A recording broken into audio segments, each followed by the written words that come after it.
大家早安 Good morning. Distinguished guests and our friends online. Welcome to day 2 of 2025 GEEP APRC International Workshop. Our event will start in 4 minutes. And before we start the workshop, we have a few announcements to make. You're welcome to leave comments and questions in the live stream chat. We will collect the questions and pass them on to the speakers. And lastly, due to copyright restrictions, whether you're joining online or on site, we kindly remind you not to record audio or video of this event. Thank you.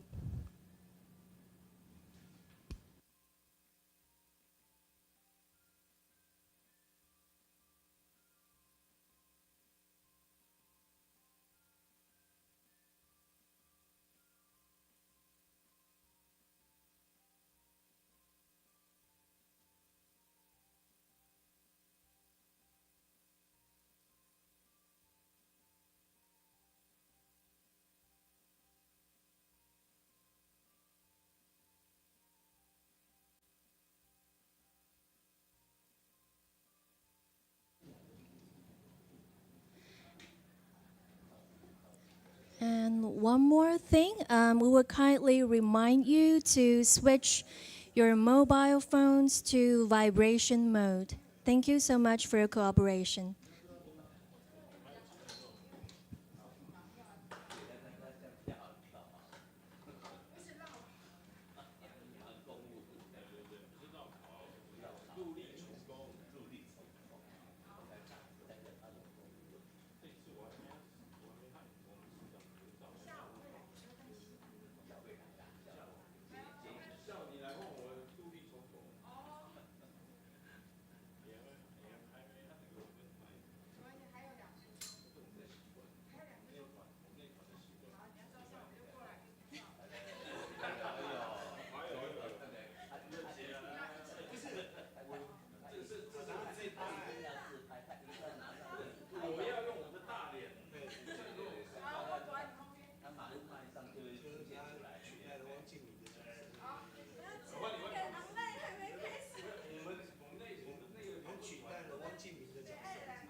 Distinguished guests, ladies and gentlemen, and all of our participants online, good morning.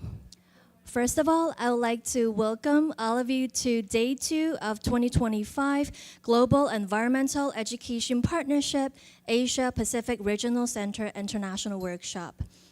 Our theme for today will still be focusing on civic engagement toward sustainable development. Now it's time for the session we've been all waiting for, the keynote speech from Director Guoding Zhou.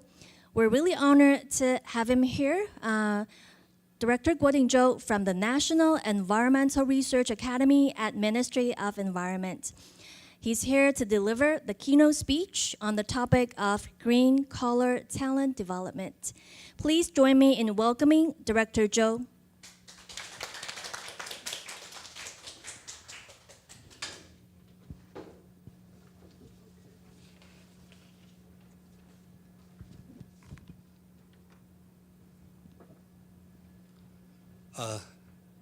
Good morning, everyone.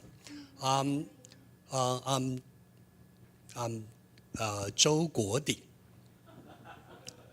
Do you know my English name? 国鼎州. Yeah, correct. Because in Chinese, last name first and first name last. I'm the director of environmental education certification center. Yes, correct.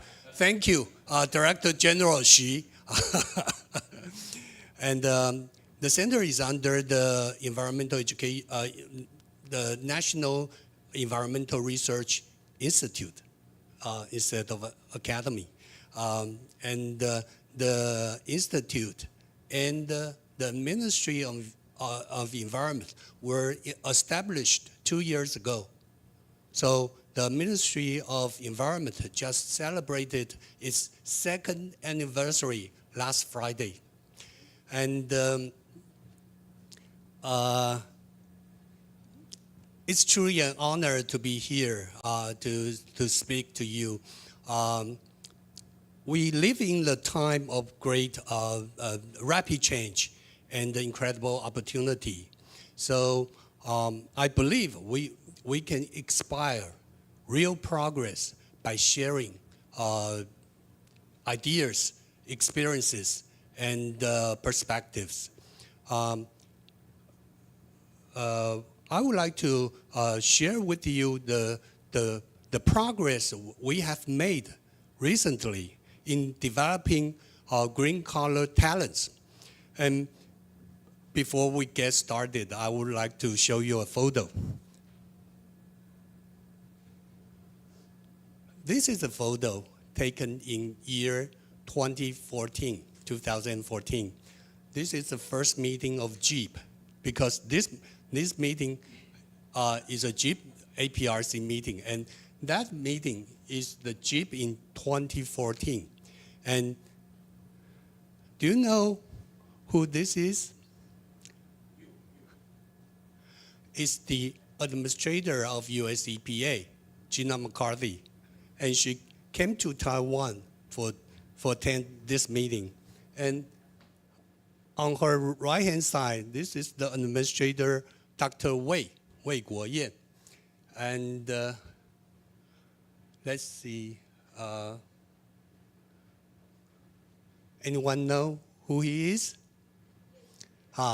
He's the professor, Professor Dr. Ye, and he used to be the deputy administrator of Taiwan EPA. Before Taiwan EPA has upgraded to Ministry of Environment 2 years ago. Can you find me in the photo? Okay. When the administrator, Gina McCarthy, came to Taiwan, and I make a briefing to her on the features of the Taiwan Environmental Education Act, she was so impressed by knowing that Taiwan Environmental Education Act has so many features. For example, based on the Environmental Education Act, the Taiwan EPA has a stable environmental education fund. So that is very stable, almost maybe 10 million US dollars per year, at least 10 million. Am I correct? 1,000万美元, 10 million US dollars, at least 1 year. So she was impressed. And she was impressed by another feature, because based on the act, that 10 million, that's correct, US dollars, not Taiwan NT. So another feature is that every government employee and students in Taiwan has to receive at least 4 hours of environmental education each year because of the act. And I was told recently that the act, one of the act drafters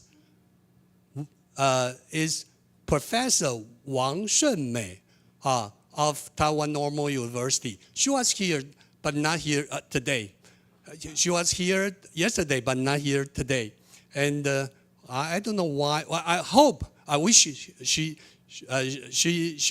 is here today, but she's not.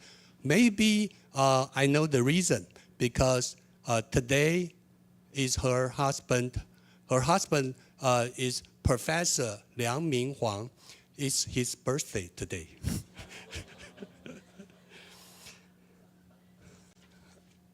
Okay. What is a green job? What is a green job? There's no, currently, there's no consistent definitions around the world. But according to the definitions of UNEP and the International Labor Organization, any occupation that contributes to environmental protection or sustainable living can be called a green job, including jobs that reduce energy consumption, reduce carbon emission, or maintain biodiversity, and that can all be called green jobs. Green collar jobs is not only limited to emerging industries, but also includes traditional industries. Green collar talent is a global trend. Yesterday, Minister Peng Qiming mentioned an example of Germany. So I'm not going to go into too much detail on that, but I will show you. You can see that the International Labor Organization predicts that 24 million new green jobs could be created globally by 2030. That is a global trend. What about Taiwan? Because we have an agenda. We have an agenda in Taiwan. More than 500 large-scale carbon-emitting industries are included in the priority payment of carbon fees. So they are facing the problems paying carbon-emitting fees. So they have to know how to reduce the fees they have to pay.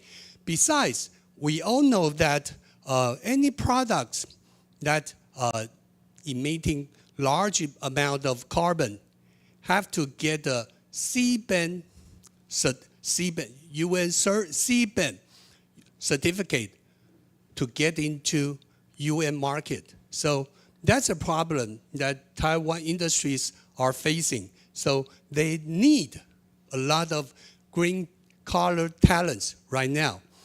And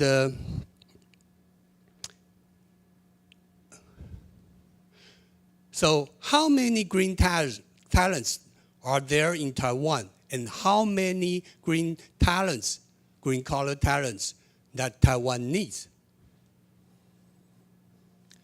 If you want to know the exact number of how many green-collar talents that Taiwan there are in Taiwan right now, if you do a comprehensive survey of that will be not released. That will be not practical, because it takes too much time, and you have to spend a lot of money, and maybe you have to wait for 1 to 2 years to get that number. So, and besides, you know what? Wind power company, everybody agrees that this is a green-collar industry. But do you know wind power company have someone who have non-green-collar talents in that industry? For example, the accountants in the wind power company, they are not green-collar talents.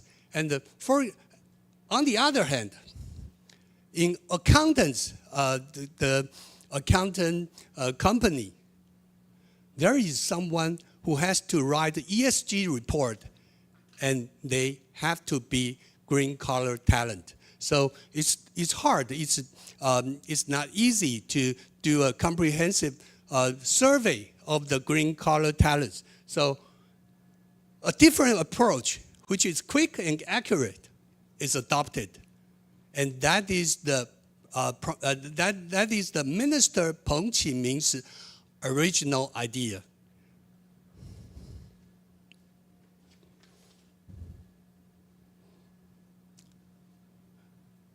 This is the 2050 Taiwan's 2050 net zero transition 12 key strategies, which is proposed by the National Development Council in the year 2022. So, according to the 12 key strategies, we can know which department, which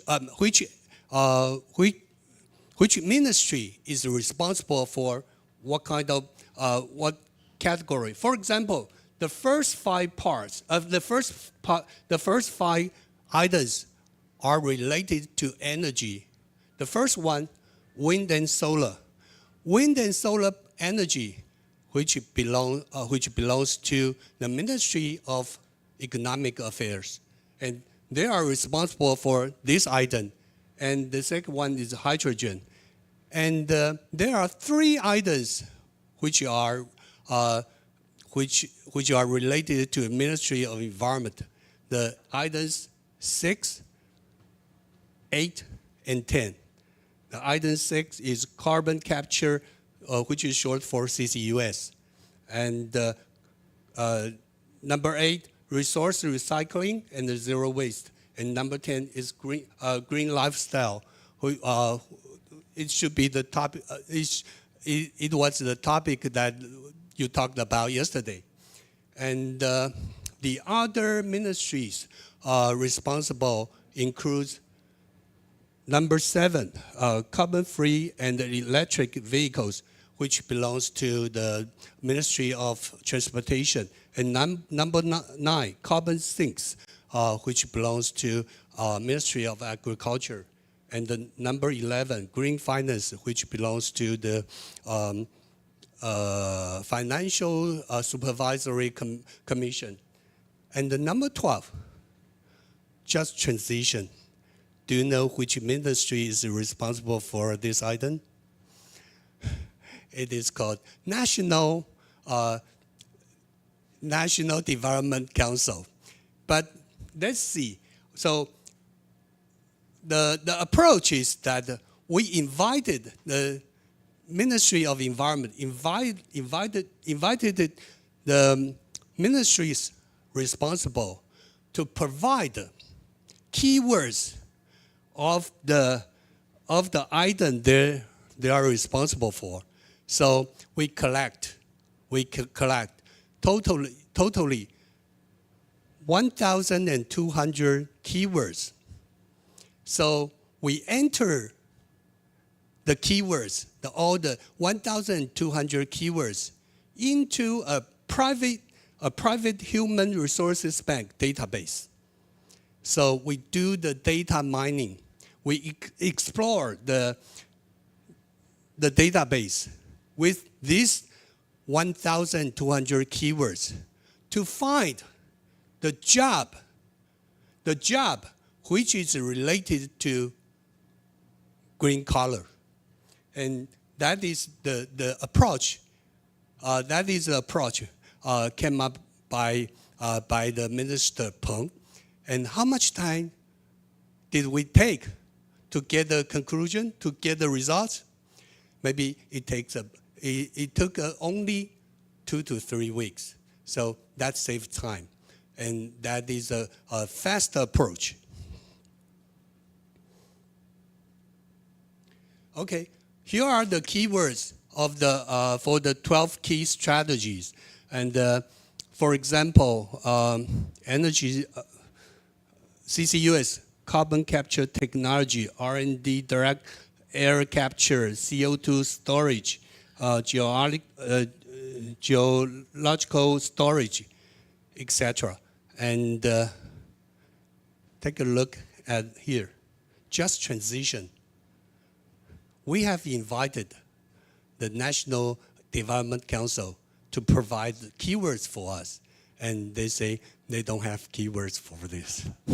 So, is this online? Oh, okay, so be careful.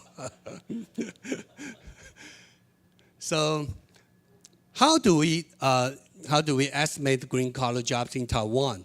So, like I said, we search the private human resource bank database with green-collar keywords, and why do the database, the private human resource bank that we collaborate with is the biggest private human resources bank in Taiwan, which is called 104. Do you know why the name 104? Why do the bank use the name of 104? No? Do you remember when we were childs and the information desk of telephone, the number is 104. If you want to find just like the yellow pages in the States. Okay, because the private human resource bank contains more than almost 500,000 recruiting companies and more than 9 million job-seeking members. So that is the #1 private human resources bank in Taiwan. So we collaborate with the bank. And I was told by the bank that almost 97.5% of the companies that are registered in Taiwan are the members, they do business with the private bank. So they are the #1. So, okay. From the charts, we can see the trend. The demand for green-collar jobs are surging, is soaring. For example, the number of green-collar recruiting companies from the year 2013 to the year 2024, the number of companies have increased more than 2 times. It is 222%. And for the number of job openings has increased more than 3 times, more than 300%. And during you can notice that during the pandemic time, pandemic from the year 2021, 2022, have you seen the trend? The increase for the demand of green-collar talents has continued unabated. So the trend has not changed. It was keep rising.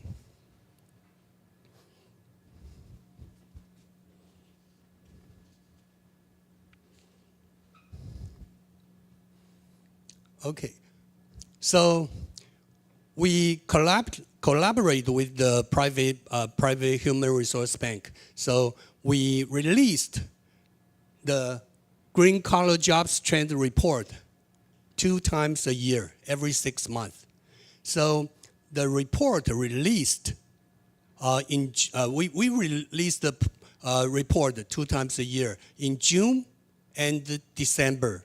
So the report that we released in June can be regarded as the green employment report for college graduates, because it is released in June. So most of the college graduates, well, if they are looking for a good job in green industry, that is a report they can use to find the information they need.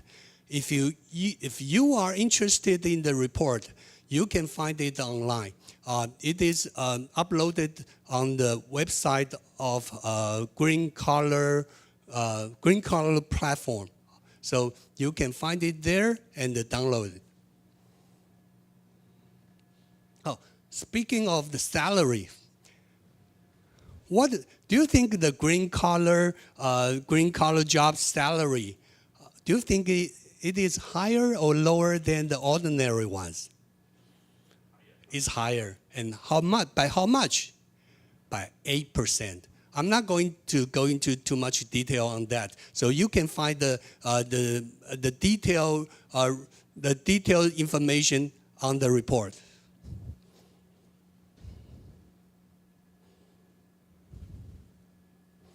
So due to the high demand for green-collar talents, there is a lot of chaos in the private training market. Because a lot of private training class charge up 300,000 NT, which is almost 10,000 US dollars for one person. And a lot of students go to the private training, the green collar training courses, complain about the poor teaching quality, high tuition fees, and exaggerated advertisement. For example, the advertisement says, if you take the green collar courses, you after finishing the courses, you will be recommended to a company to be the chief sustainability officer. And so to solve the problems of the chaos, on March 28, 2025, we combined with 32 universities in Taiwan. We jointly launched a Green Collar Talent Development Alliance. And I'll show you the photo of the Alliance launch press conference. This is the Minister Peng Qiming. He gave a speech on the importance of Green Collar Alliance in the press conference. And here are the representative from the 32 allied universities. I will show you someone in here. Do you know who this is?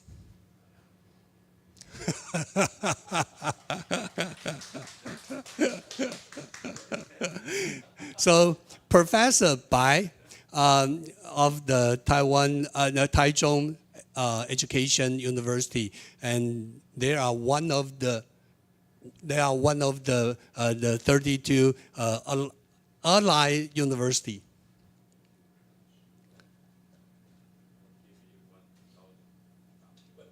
Next one, please. Okay. There are 23 cities, counties and cities in Taiwan, and the alliance has 32 universities. So almost each county or city has at least one university, and there are three remote islands in Taiwan. One is Jinmen Island, and the second one is Mazhu Island, and the third one is Penghu Island. And each of the remote islands had at least one allied university in there. So everyone who wants to take the green collar courses, which is provided by the alliance, is so convenient. They don't have to come to Taiwan. So it is very convenient. So Here is how the alliance works. The Ministry of Environment provide the standardized teaching material and conducting exams and issuing certificates of completion when you pass the test. The first test will be held on Saturday, this coming Saturday. That's the first. Around 1,400 students are going to take the test. And the allied universities, what do? They recruit students and they collect the tuition. So the tuition is paid to the university, not to the Ministry of Environment. And does the Ministry of Environment pay any money to do this? No, we do not spend any money on it. So the tuition is paid by the students who is going to take the course. So, and the tuition is paid to the university. And the university, so the university collect the tuition and they give the lecture to the students. So, what are the advantages of public the PPP? So it make use of the private resources and avoid using public budgets. That is what I just talked about. And expand the private partner participation and improve cultivation capacity and establish a sustainable talent supply chain and shorten the gap between learning and the application. And these are the four things of training courses. For example, climate change and greenhouse gas management. And the whole course, there are 48 hours of the course. So what is the use of the certificate issued by the Ministry of Environment? When you take the test and you pass the test, you will be issued a certificate of completion. And what is the use of the certificate? It's a proof of net zero emission expertise, and it is highly credible. Why is it highly credible? Because it is issued by the government, by the Ministry of Environment. So if you have the certificate, show the certificate to your boss and ask for a raise. I'm not kidding, because I joined a forum and I talk about this, and I said this to students because it's a students forum, and some students it seems that they did not believe what I said, but shortly another person who looks like 40 or 50 years old, and he said he's one of the executives of a private company, and he said, what I said is true. They will give a raise to employees who has government certificate. So the certificate is conducive to job search, promotions, and salary increases. Okay, it's 10 o'clock, so my time is up. Thank you.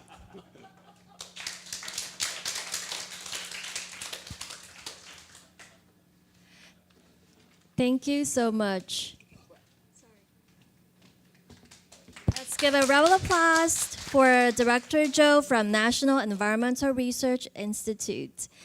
Director Joe has pointed out that over top 500 carbon-emitting companies, the rising emission costs and stricter EU requirements have made their production more difficult. And in addition to that, the institution used data mining and also to work with 104 Job Bank and using keywords, try to identify green collar positions. And every 6 months, the institution will publish a report for fresh graduates on trends, salaries, skills, and certificates required.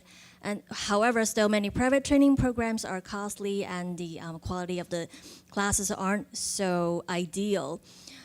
So all in all, we sincerely thank Director Joe for this inspiring talk. Thank you so much.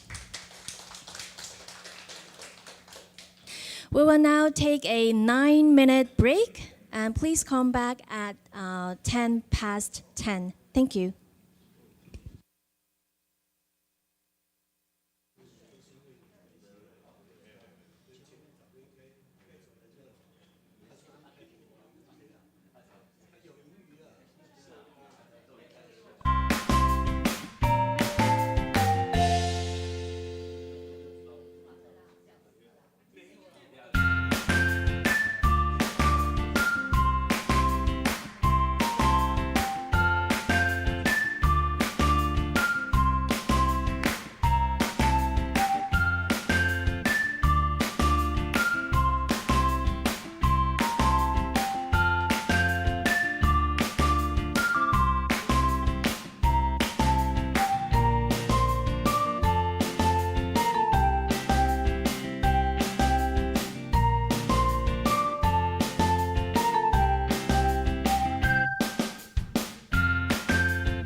First session. The topic is climate action. We're more than honored to invite Professor Ziyi Bai from National Taichung University of Education to chair the first session. Please join me in welcoming Professor Bai. Ladies and gentlemen, I'm Ziyi Bai from National Taichung University. It's my great honor to be the moderator here today. According to the presentation yesterday, all we know that the climate change is a very important issue and a very important challenge for human beings. Environmental education is a process from awareness, knowledge, attitude, skill to the action, especially action. So today we invite 4 speakers from Philippines, Taiwan, Vietnam, and Bhutan for to share their action experience for us. To be a very good moderator, I must make sure that all the audience in situ or online to have their lunch in time and on time.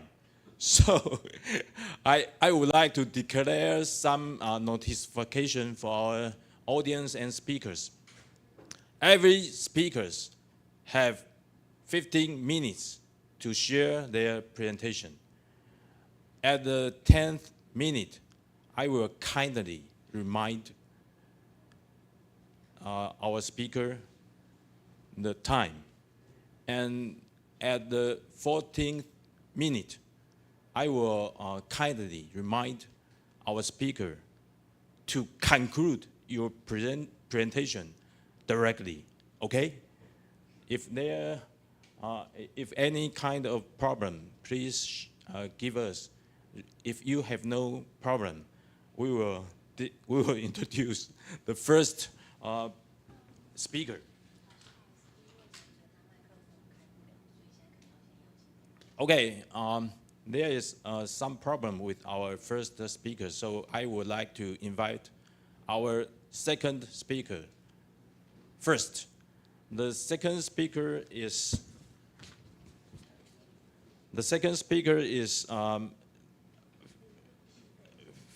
Fei Ting Ling. She is a section chief from Climate Change Administration of Minister of Environment, Taiwan. On May 9th of 2023, Legislative Yuan passed the third legislative reading on the Organization Act of the Ministry of Environmental and set up a third level control organ, including the Climate Change Administration. So I believe our speaker will share her good experience, especially action experience for us today. Big applause, please. Thank you very much. Thank you. Good morning, ladies and gentlemen.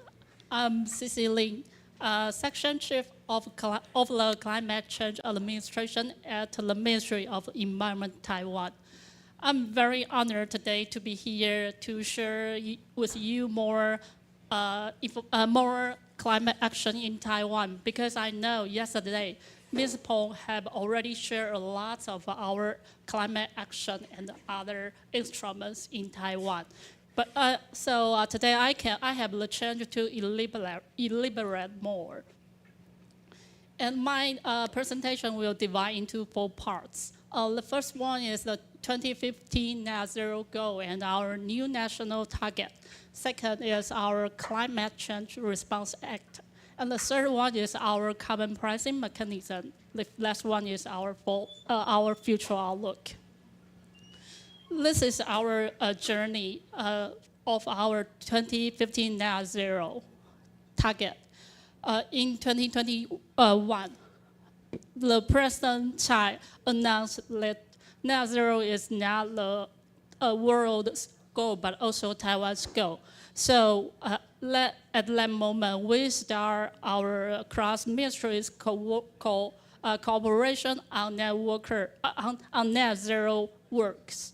And in 2022, Taiwan has publicly announced our 2015 net zero roadmap and the 12 key strategies.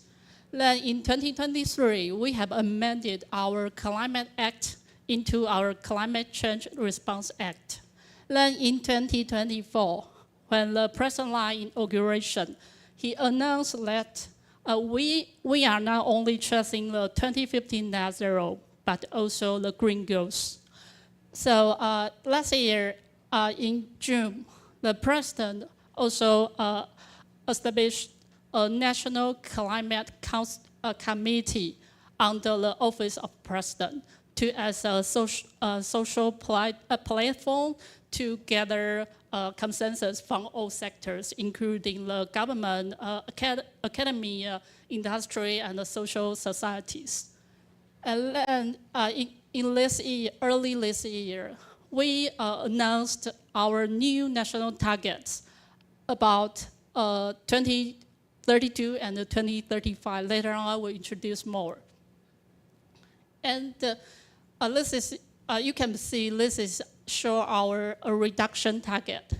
We set the 2005 as our baseline year of emission. So, and we also set every 5 years periodical regulatory targets. It's very similar concept to the carbon budget. So you can see for 2030 target, we set our goal of a reduction of 28 plus minus 2% of emission. And for 2032, we set a target of a reduction of 32 plus minus 2%. And for 2035, as we also know as the NDC 3.0, National Determined Contribution. We set the goal of 2035 is a reduction of 35 plus minus 2%. And this is the 12 key strategies we announced in 2022.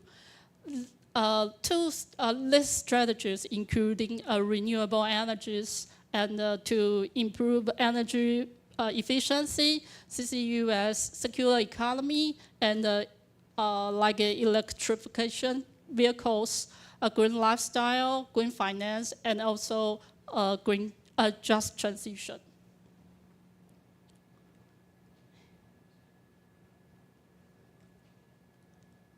Okay, so based on our 12 key strategy of 2022, early this year, we also announced the Taiwan's action plan on comprehensive carbon reduction.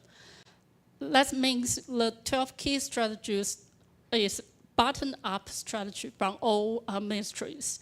And then we also do the top-down method to announce the flagship reduction programs. And with six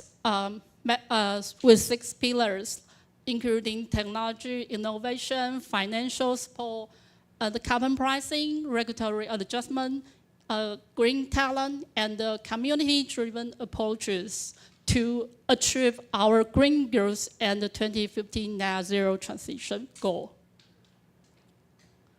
And next part, I will introduce our Climate Change Response Act. As I mentioned earlier, we amended the act in 2023. And net zero is not only shown in our policy declaration, it's also put into our act.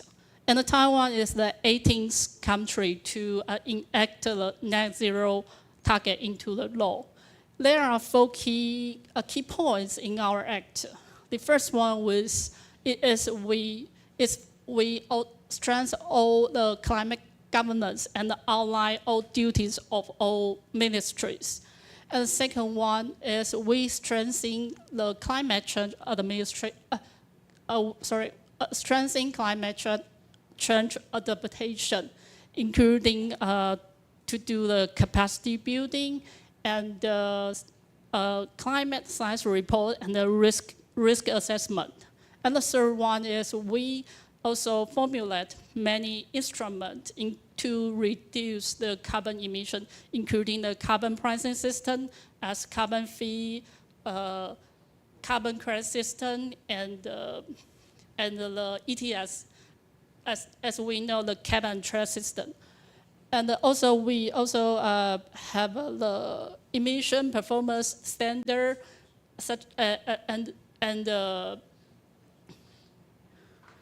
and we also have a C-band mechanism as well. And last one is to achieve our our goal.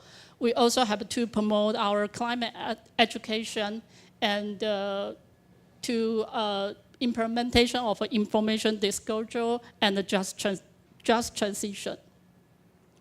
And this is our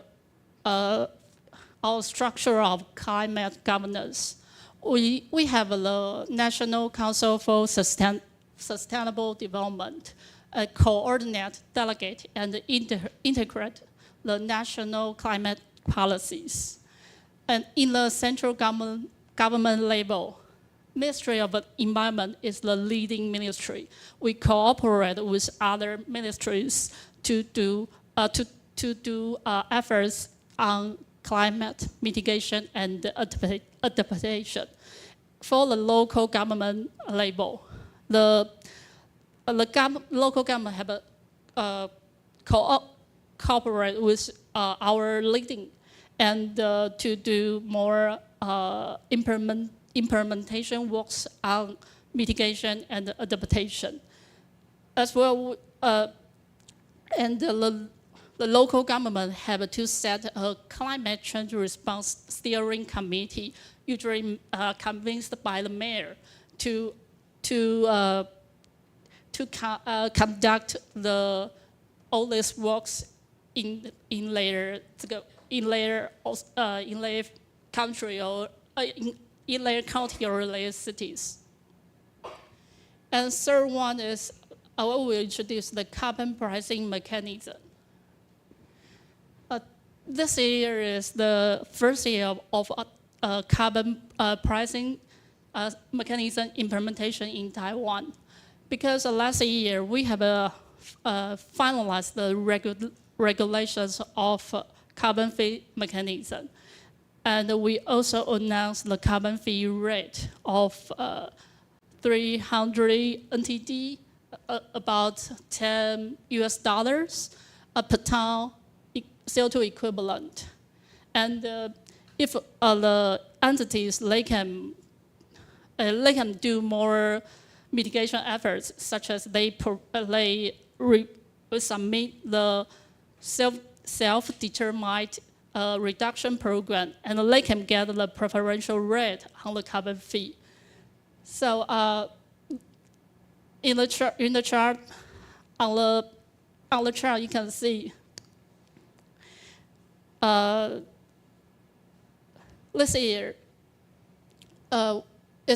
we officially launched the carbon fee collection. That means next year about 500 entities, they have to pay carbon fees based on their emissions of this year. Okay, and the next one, I want to introduce that we try our best to provide economic incentives for all entities to reduce their emission. For large emitters, as I mentioned earlier, those who have levied by the carbon fee, that means their annual emission is over 25,000 tons CO2 equivalent per year. And for those smaller emitter, that means they emitter less than 25,000 tons, they can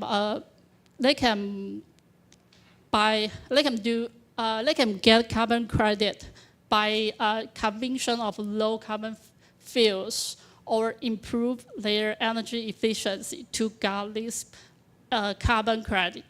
And we have launched the carbon credit trading system last year. Okay, that means for that large emitter, they cannot reduce more emission. They can buy the carbon credit from small entities, and this is they can buy the amount they can buy is at most of 10% of emitters a newer emission of the large emitters. And this is our trajectory of our carbon pricing. And this year we have launched our carbon fee system, and now we are still driving our pilot ETS system. We hope next year in 2026 the pilot ETS system will on trial, and we will formally launch our ETS system by 2028. So at that time, we will have a ETS system, carbon fee system, as well carbon credit system. Okay, and then this is my last part, is our future look. To reach net zero and the green goals by 2050 is our goal. So for the transition is not make pressure to our entities. We are also to drive the green goals of all society. So we eager to reach the midterm goal of 2030 by reducing the electricity emission factors to 0.391 kilogram CO2 per kilowatt. And we also to reduce our energy dependence.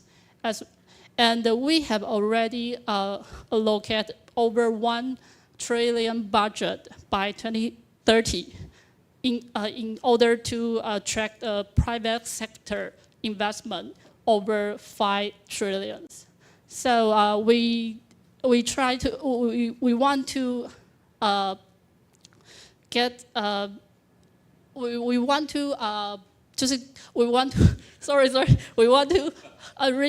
achieve a transition in 4 areas, including energy, industrial, lifestyle, and the society. And this is our midterm goal. And our long-term goal is to achieve 2050 net zero. And this is my presentation. Thank you. Okay, thank you. Thank you for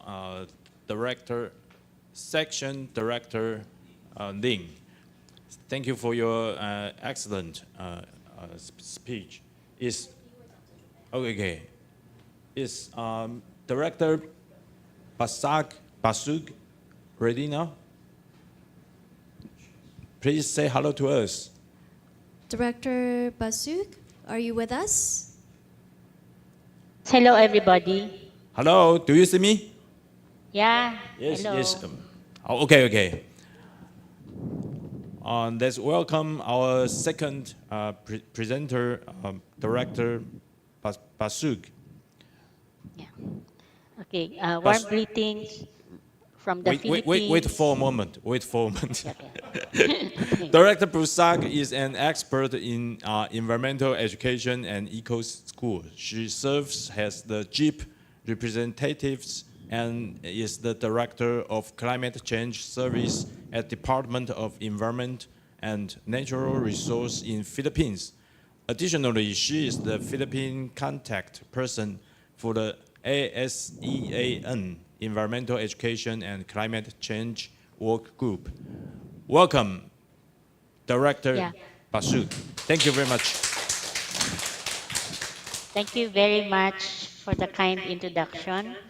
Our warm greetings to the GEEP APRC and to everybody out there who are attending this conference. My portion to share with you now is on civic engagement towards sustainable development, the case of recognition from Good Stories program for climate and nature in the Philippines. And as I do that, next slide please, I would like to highlight on the imperatives of climate change that we are experiencing, and then dwell on some of the cases of the stories for climate and nature that we have as a recognition program for good stories for climate and nature that involve the youth, women, and local communities. And then I like to highlight on the power of recognition of good stories for scaling up climate actions. Next slide, please. Okay, our intergovernmental panel on change has given the report, and our science is saying that there is widespread and rapid changes in the atmosphere, ocean, cryosphere, and these have occurred resulting to widespread adverse impacts and related losses and damage to nature and people. The risks and projected adverse impacts and related losses to damages from climate change escalate with every increment of global warming. And then some future changes are unavoidable and or irreversible, but can be limited by deep, rapid, and sustained global greenhouse gas emissions reduction. Next slide, please. For us in the Philippines, climate change is not just an environmental issue. It is a present and growing crisis. Just now, in fact, work has been suspended in in the Philippines for government offices because of low pressure area. And therefore, over the past weeks, it has happened that we could be having several extreme weather events. Last year, in fact, we had typhoons or tropical cyclones, six in just a span of 1 month. Anyway, for us in the country, economic damages of climate change in the country could reach, in fact, up to 7.6% of our gross domestic product. The country's, despite our country's per capita greenhouse gas emission that is among the lowest in East Asia. Next slide, please. Predictions projections indicate that hazards will significantly intensify for the country in the Philippines over the next decades. And what we see here are our four climate impact drivers that are very serious to us. And projected cost of inaction in the 2030 decade for us may reach up to 1.2 to 1.4 trillion pesos. And this would be about 8% of the 2020 gross domestic product. Next slide, please. To us in the Philippines, the climate crisis is really not gender neutral, and it deepens inequalities and threatens women's rights. Next slide, please. To us, climate change is likewise a threat multiplier as it worsens social, political, and economic stability, affecting our people in conflict affected areas. When disasters strike, women are more likely to suffer injuries, displacement, and loss of income. Extreme heat increases stillbirth rates and the spread of vector borne diseases. There are disruptions in healthcare services during disasters, and this limit access to reproductive and maternal care. Next slide, please. That is why for us in the country, through the Department of Environment and Natural Resources in collaboration with the academe, the University of the Philippines in Los Baños, we are currently developing what is called a national strategy for action for climate empowerment. And the overarching goal of the Action for Climate Empowerment is to empower all members of our society to engage in climate action through the pillars of ACE, which are education, training, public awareness and public access to information, public participation, and international cooperation. Next slide, please. Our former president has emphasized during the 75th United Nations General Assembly that we need to show people not just the problem but the solution.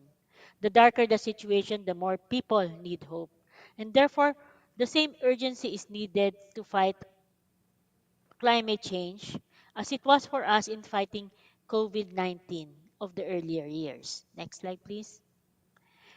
The question that we ask ourselves is, should we tell a story of despair or should we tell a story of hope and possibilities? Hope is necessary to make people believe that the change we want is possible. This will help us get through hard times together. Most times, the darker the situation gets, the more hope we need. Therefore, we should talk about a common universal worldview, a society where people take care of the environment, a common worldview that we can strengthen in the minds of the public day by day, story by story.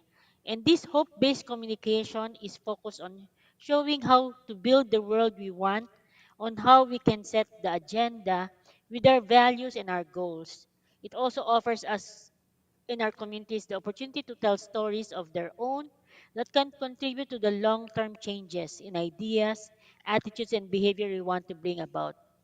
Open Global Rights, in collaboration with Thomas Coombs, produced a hope based communication strategy which involves making five basic shifts for human rights movement, which can also be applied in our pursuit for climate justice through our climate education programs.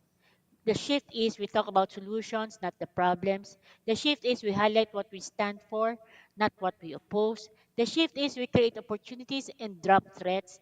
The shift is we emphasize support for heroes and not pity for victims. The shift is we show we got this and we show that. Next slide, please. And therefore, with recognition of the potential of this hope based communication approach in promoting environmental and climate education initiatives, our department uses various media, targeting various audiences to highlight and recognize the initiatives, good practices, experiences, lessons learned, and successful strategies of individuals, organizations, and local government units in addressing climate issues, building climate and disaster resilience, and promoting net zero or even low carbon green lifestyle. Next slide, please. One of our programs is we call Stories for of Nature and Climate for Recognition that honors individuals, organizations, and local government units for their impactful work in environmental protection, climate change mitigation, climate change adaptation, and disaster risk reduction while promoting a net zero sustainable lifestyle. By sharing stories of change makers, the awards highlight best practices, lessons learned, and community driven strategies that inspire collective actors and environmental awareness. This is a support activity actually to the Global Good Stories movement, where selected entries are also shared globally to recognize those protecting what we call are the life sources of land, air, and water in the Philippines and beyond. Next slide, please. And therefore, our stories for climate and disaster resilience is consistent with our DNR's ongoing advocacy to document and publicize good stories in order to create more ripples of hope throughout the country. How can we encourage our communities and individuals to do their share of climate action? In developing countries like us, we generally do not need to be convinced that climate change is happening. Changes in rainfall patterns and distribution, droughts, threats to biodiversity and food security, sea level rise, and public health risks, all these are lived experiences of our communities, especially of our vulnerable groups such as women and indigenous people. It is therefore important for us to critically and strategically package the kind of story we are about to communicate in order to elicit the kind of changes that we want. Should we tell a story of despair or should we tell a story of hope and possibilities? And we're saying that we would like to tell a story of hope and possibilities. We should be able to talk about common universal worldview, a society where people take care of our environment, where people take climate action, a common worldview that can strengthen our minds of the public day by day, story by story. Next slide, please. And therefore, let's explore some real life case studies and stories of individuals and organizations that have successfully demonstrated the tangible benefits of embracing the shift of narrative from bad to good stories. I show here on the screen the initiative of Graciel Andrea Guevara. She is the co-founder of and executive director of I Can Make a Difference, an NGO of young change makers, providing cost-efficient environmental solutions through community and intersectoral collaboration. She has led impactful projects such as solar reflector project for water disinfection using soda cans. She's likewise led Passion Earthy for upcycling plastic bags into useful items, and even food security initiatives. Next slide, please. We likewise see here another example of PMO Agusan that partnered with a 78-year-old Mrs. Novo, Wilma Novo, a former port worker that has turned eco-friendly entrepreneur, and she sells cleaning products through a refill system to reduce waste. Despite promoting sustainable practices, demand for small plastic packaging led to her to seek used bottles, prompting their utility workers to regularly to supply them with discarded PET bottles from the port. And this collaboration not only supports Mrs. Novo's business and reduces her costs, but also significantly cuts down plastic waste at the port and prevents pollution in a river nearby. Next slide, please. Another example is that of a Philippine native tree enthusiast, and she comes from southern Leyte, a province in the Philippines, where she has spent over a decade advancing sustainable development through native tree nurseries that preserve indigenous species and educate the community. After a typhoon, a very strong one in the Philippines several years ago, she promoted a tree for environmental rehabilitation and partnered with students to engage them in restoration efforts. Her leadership exemplifies how individual action can inspire community with environmental stewardship and resilience. Next slide, please. Another such example is that of a handicraft that was founded by this lady from Cavite, another province in the Philippines, where she turns discarded paper into eco friendly products that provide income opportunities for women and community members. And this was done during the pandemic. With support from the local government units and national agencies, the project grew and gained recognition and secured a supply contract with some shop. And now they're employing 8 people. They continue to provide sustainability, gender empowerment, and creative upcycling, earning accolades and inspiring others through community-driven model. Next slide, please. Another example is the initiative of this man. He has come from Leyte, a province that has been beaten by Typhoon Haiyan in the past years, and he has individually planted 10,000 mangroves to provide protection for his family and communities during strong typhoons. Next slide, please. Another example was that done by somebody in the highlands of the Philippines in Ifugao province. And this man, Moises, has spent years nurturing the Ifugao Muyong, a unique forest conservation practice within a small land holding in the Cordilleras. He turned a woodland into what he has called a Muyong or a biodiversity center. His mini nursery serves as an immersion center for students and various organizations in his province, where he taught about seed collection, putting soil preparation, dibbling, and plant care and maintenance, and many other things for climate and disaster resiliency. Next slide, please. And therefore, how can we encourage our communities and individuals to do their share of climate action? In our country, in developing countries like the Philippines, we generally do not need to be convinced that climate change is happening. As I said earlier, the threats to climate change of sea level rise, of increasing rainfall patterns, and public health risks are all lived experiences for us in the developing world. And therefore, our communities know them. our youth and people and children know them. It is therefore important that we critically and strategically package the kind of story we are to communicate in order to elicit the kind of changes that we want for our communities. Should we tell a story of despair, or should we tell a story of hope? And I repeat that we think that we must be able to tell a story of hope.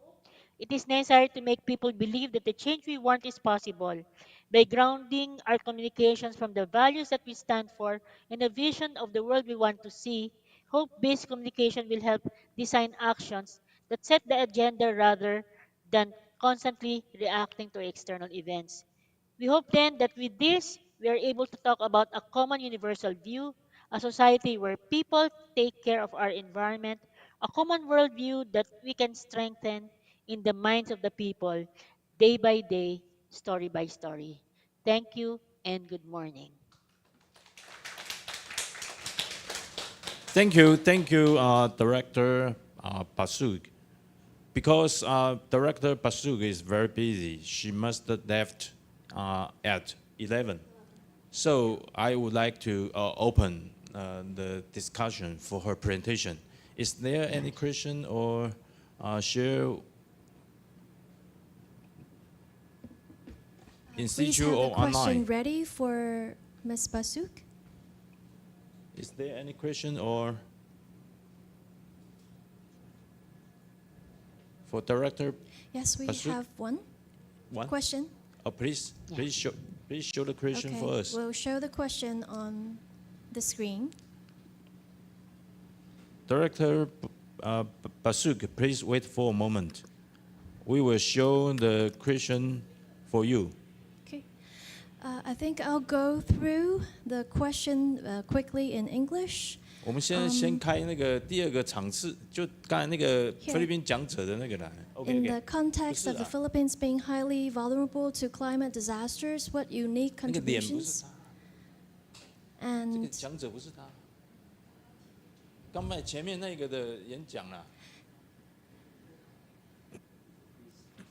so the question is for Ms. Basuk. 前面那个讲者他离线了吗？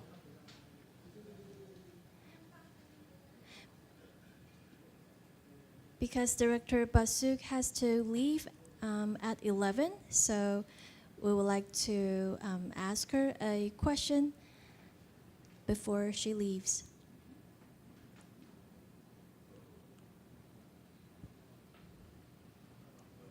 有就切换了。OK， Okay. Director Basuk, can you hear us?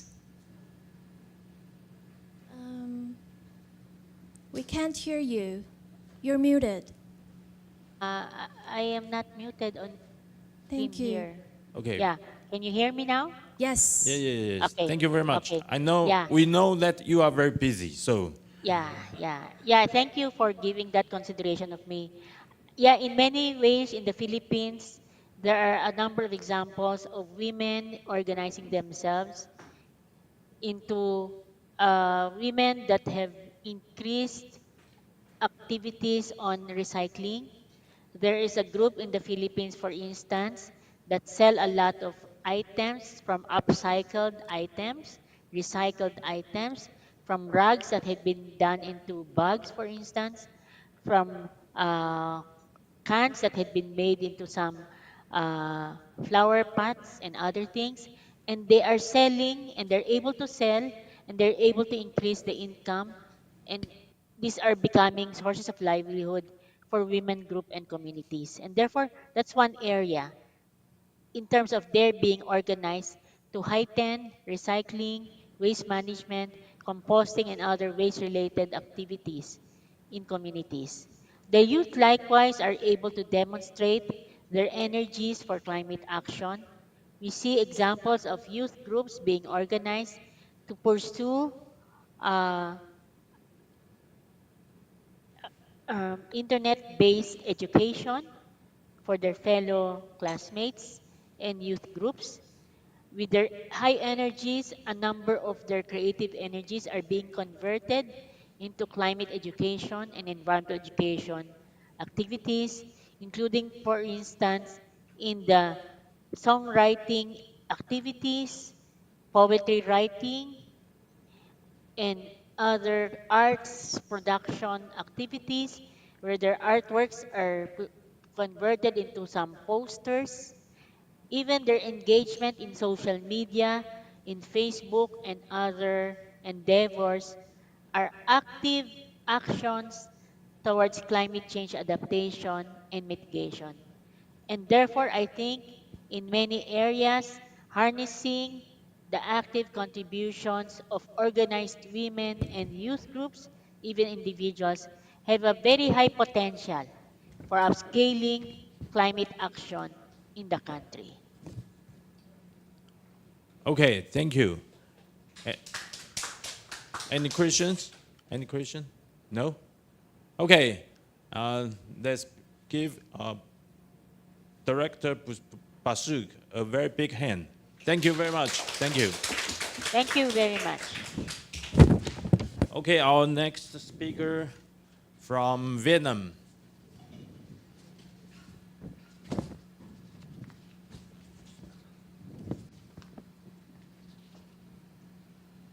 Miss Jian, do you see me? Yes, can you hear me? Yes. You can see me, but I can see you.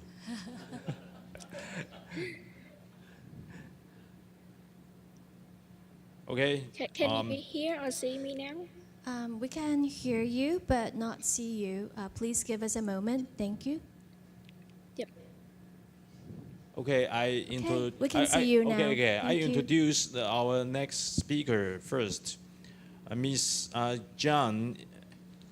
John is a sustainability and innovation expert with over 12 years of experience in project management, human-centered design, sustainable enterpriseship, and inclusion innovation.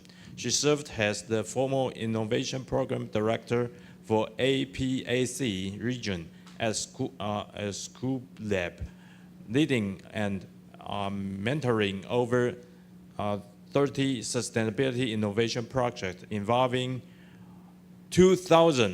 more than 2,000 students and young professionals.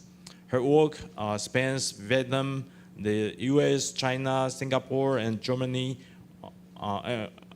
with clients including Lego, Heineken, Bell Group, and Yara. Jan has led impactful programs such as some plans, many plans for climate action and social inclusion. Okay, now let's welcome our next speaker, Miss John. Please introduce your name once again for us. Thank you very much. Yeah, thank you. Actually, your pronoun is right. So my name is Zhang. Good morning, everyone. Thank you for having me in GEEP APRC 2025 International Workshop on Environmental Education. So today, as the title, I will share about open innovation for youth in climate action, drawing from my last experience as APEC Senior Program Manager for Student Program. Next slide, please. Yeah, so this is just like a short introduction about myself. So xin chào is hello in Vietnamese. And yeah, I dedicate my last few years to managing student innovation programs across Asia region. And my experience has shown me firsthand how young people can turn ideas into impactful climate solutions when we give them the right platform. So let's dive in. Next slide, please. So first, what I mean when I say open innovation is a core about cross-generational and multidisciplinary collaboration to create impactful initiatives. It's not just brainstorming, it's a structured way to bring diverse voice together for real-world change. Next slide, please. So more specifically, open innovation is a collaborative process where we generate and implement ideas by involving diverse stakeholders. So from individuals, which is youth or student, communities, organization, and they will work hands in hand with the support from the academic partners as well to address specific problems that given by organization or communities. Think of formats like hackathons, innovation challenge, youth-led incubators, accelerators, community-based workshop, or co-design section. And sometimes it can just simply student competition. These aren't silo events. They foster partnership across age, disciplines, and sectors, from expert and academics partners that align with theories and implementation, while the young people and entrepreneurs, they have the opportunity to apply practical their passion and prototype. For example, we used to work with the communication department of Ministry of Natural Resources and Environment.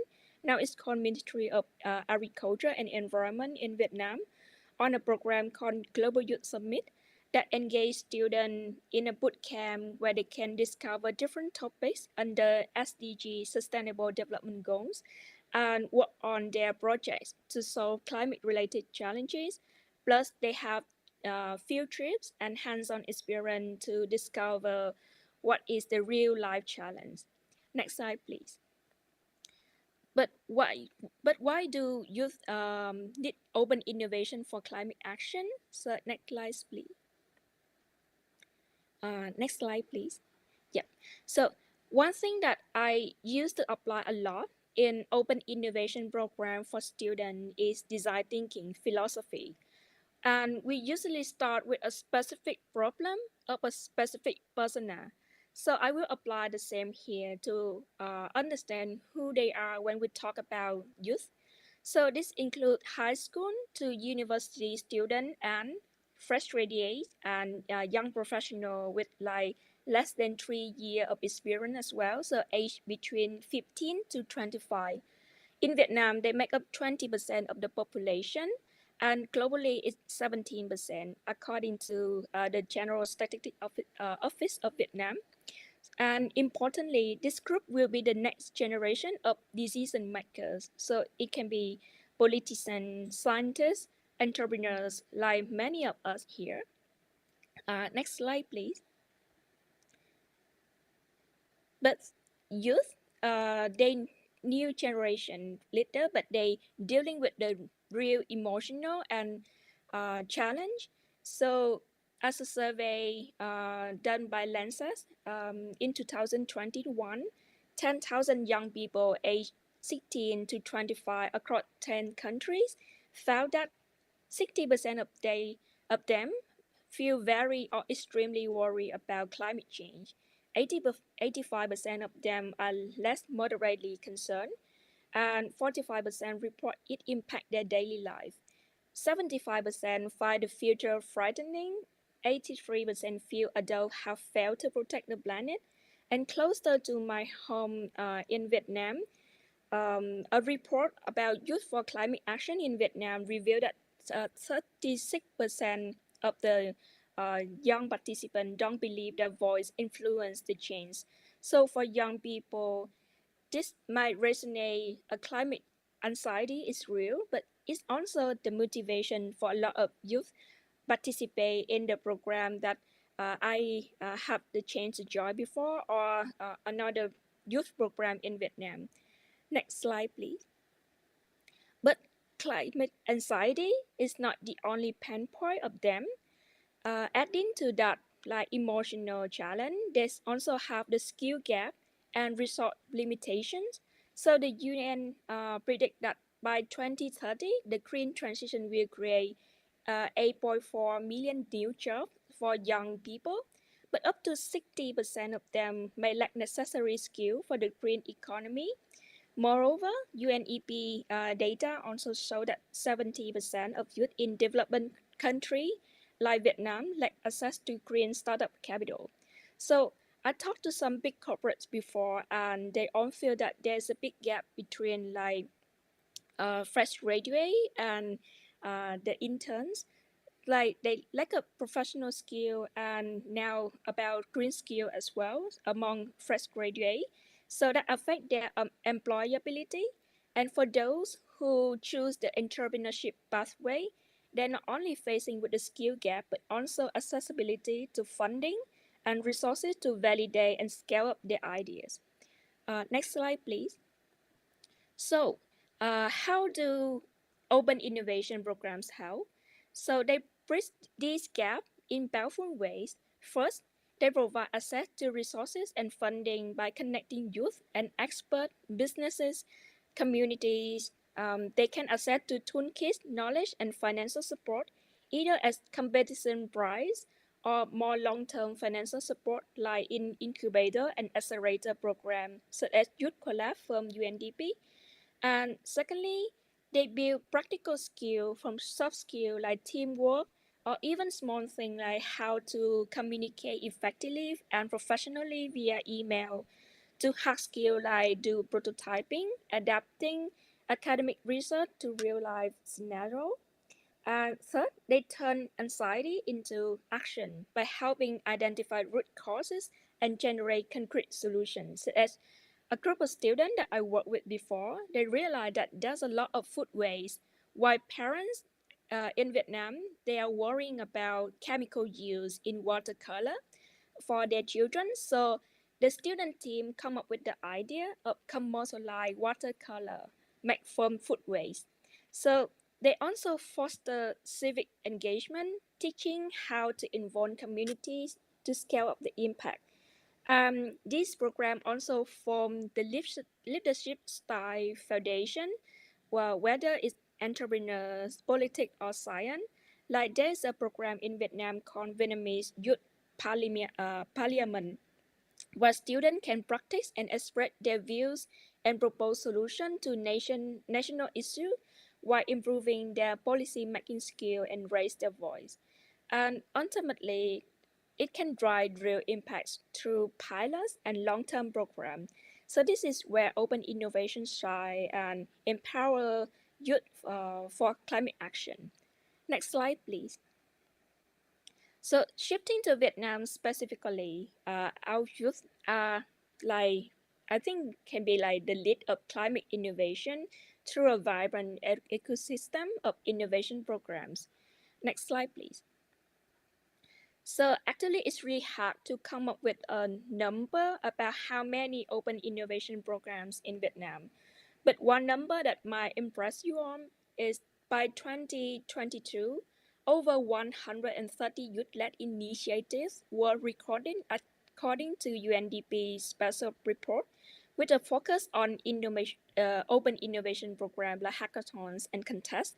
So this showed the growing momentum of both innovation programs and its impact for youth in Vietnam. Next slide, please. These programs come from diverse sources, so school and university, development agency, and corporation. So first, talk about school and university like University of Economic Ho Chi Minh City, RMIT, Vietnam National University. They all have their own innovation centers, organizing annual events for students focused on sustainable development. Next slide, please. Here are some examples of youth open innovation programs that I have joined before. From high school, like the first photo is a program, a 3-month project-based learning program as an extracurriculum activity for a high school for gifted students in Ho Chi Minh City.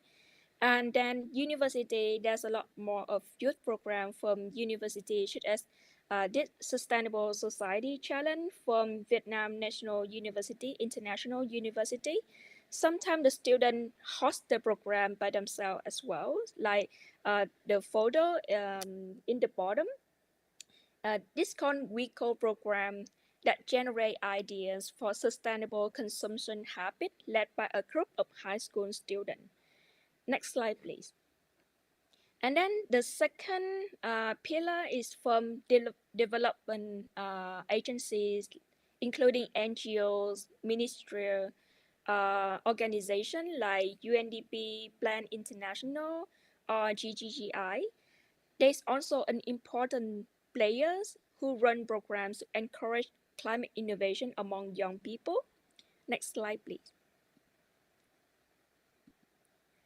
Yeah, here just some example of different programs like Shaker Fellowship from UNDP, Plan International. They have the Youth Leadership Academy who send students to COP and have funding for them to develop their project as well. Next slide, please.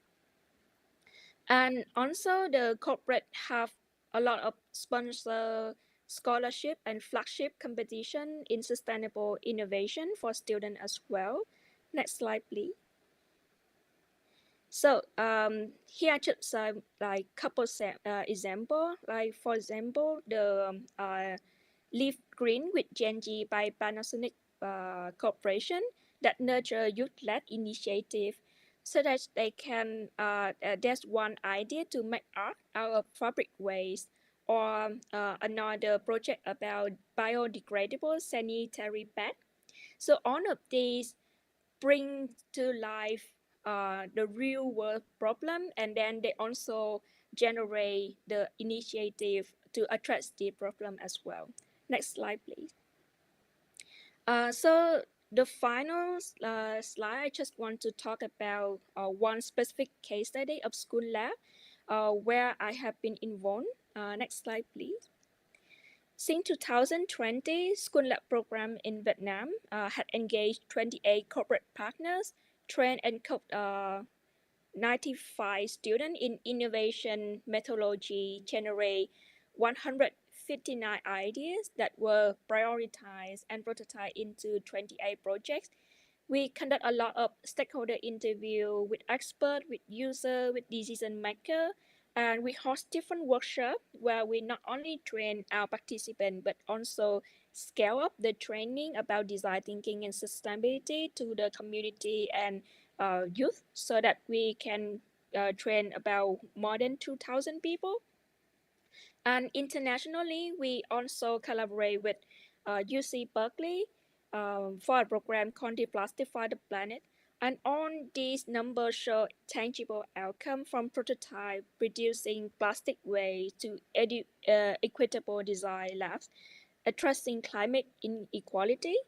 So this is just some example of what we do, but not only School Lab, a lot of like international and local organization in Vietnam has invest in youth empowerment that can foster innovation for climate action.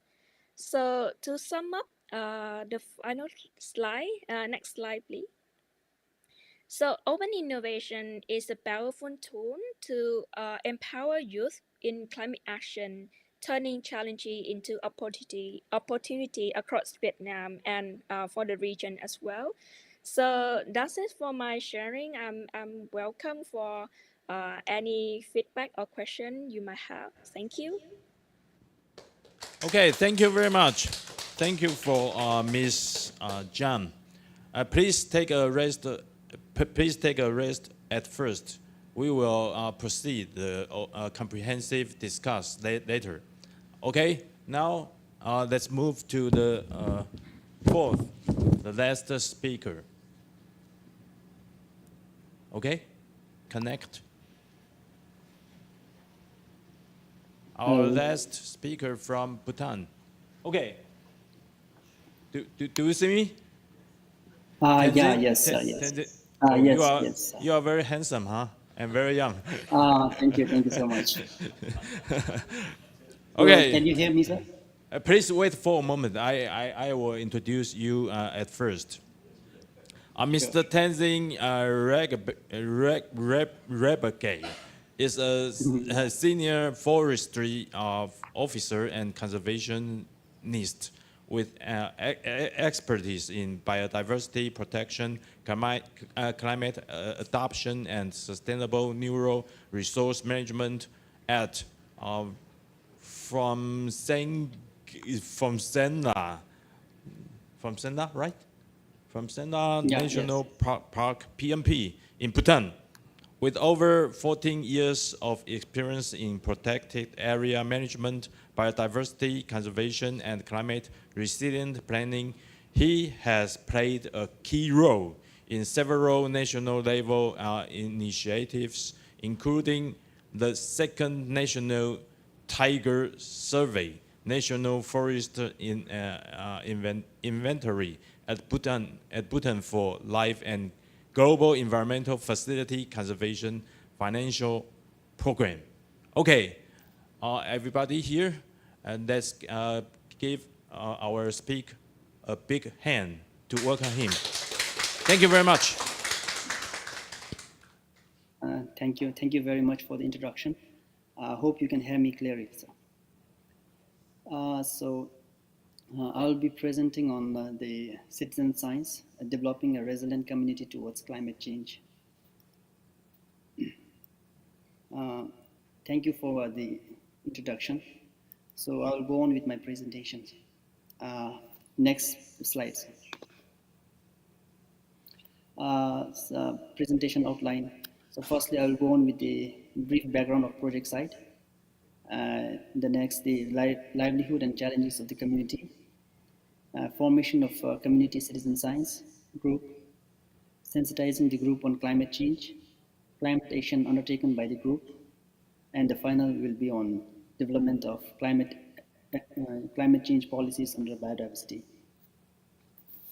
Next, please. So my project site is carried out in Phumshina National Park. So we have 10 protected areas in Bhutan. So Phumshina National Park is operationalized in 2002. It has an area of 906.65 kilometers squares, and the altitude ranges from 900 to 4,550 meters above the sea level. And within the Phumshina National Park, we have 4 districts with 1,115 households. Unlike other protected areas around the world, in Bhutan, we have settlements within the protected area. So similarly, in Phumshina National Park also, we have 3 communities living within the park. And that's the unique feature of protected areas in Bhutan. Next slide, please. The community living in the protected area mainly depends on, their livelihood is mainly dependent on livestock and agriculture. So they rear cattle, yak, and sheep for their livelihood, and they even grow crops like rice, maize, wheat, and potatoes. And next slide, please. If I talk on the biodiversity, in Phumshina National Park, we have different kind of forest types, like a blue pine forest, broadleaf forest, mixed conifer. So among all those different forest types, the fir forest is the most common forest type in PNP, and with the least is alpine meadows, covering only 3%. Next slide, please. 72 species of mammals are known to occur in PNP. Next slide, please.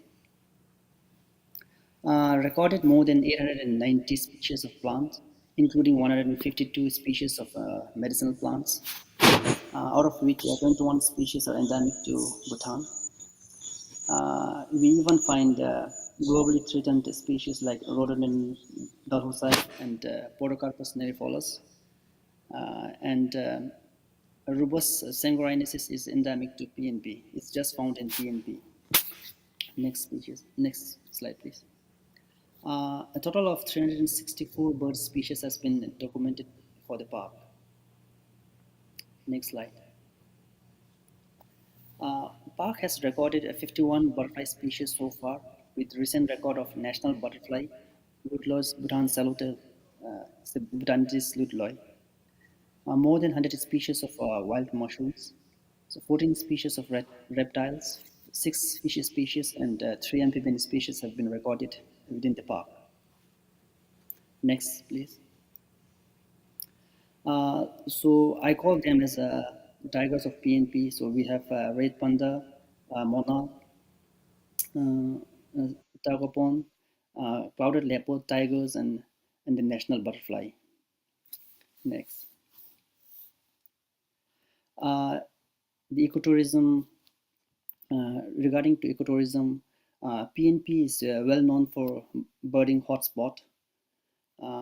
It has numerous trekking trails and even a in situ rhodo garden, which is developed mainly for ecotourism purpose. We have 12 registered homestays within the park. We have even mushroom festivals that is like held every year for the purpose of tourists and to boost the local income of the community. Next, please. Now the main challenges. Since we have community living within the protected area, there are a lot of challenges faced by the communities. So the first challenge is human-wildlife conflict. So livestock depredation by wild predators, especially by tigers, black bears, and wild dog. Next is like co-breeding by the wild animals. And deforestation from forest fires and illegal loggings. Using large volume of timbers to fence their to protect them from wild animals. Lighting their hut with the firewood. Huge volume of standing trees for fencing and firewood. And the last challenge is risks of natural disasters to human settlements like flash floods and wildfires. So all those challenges are related to climate change. Next, please.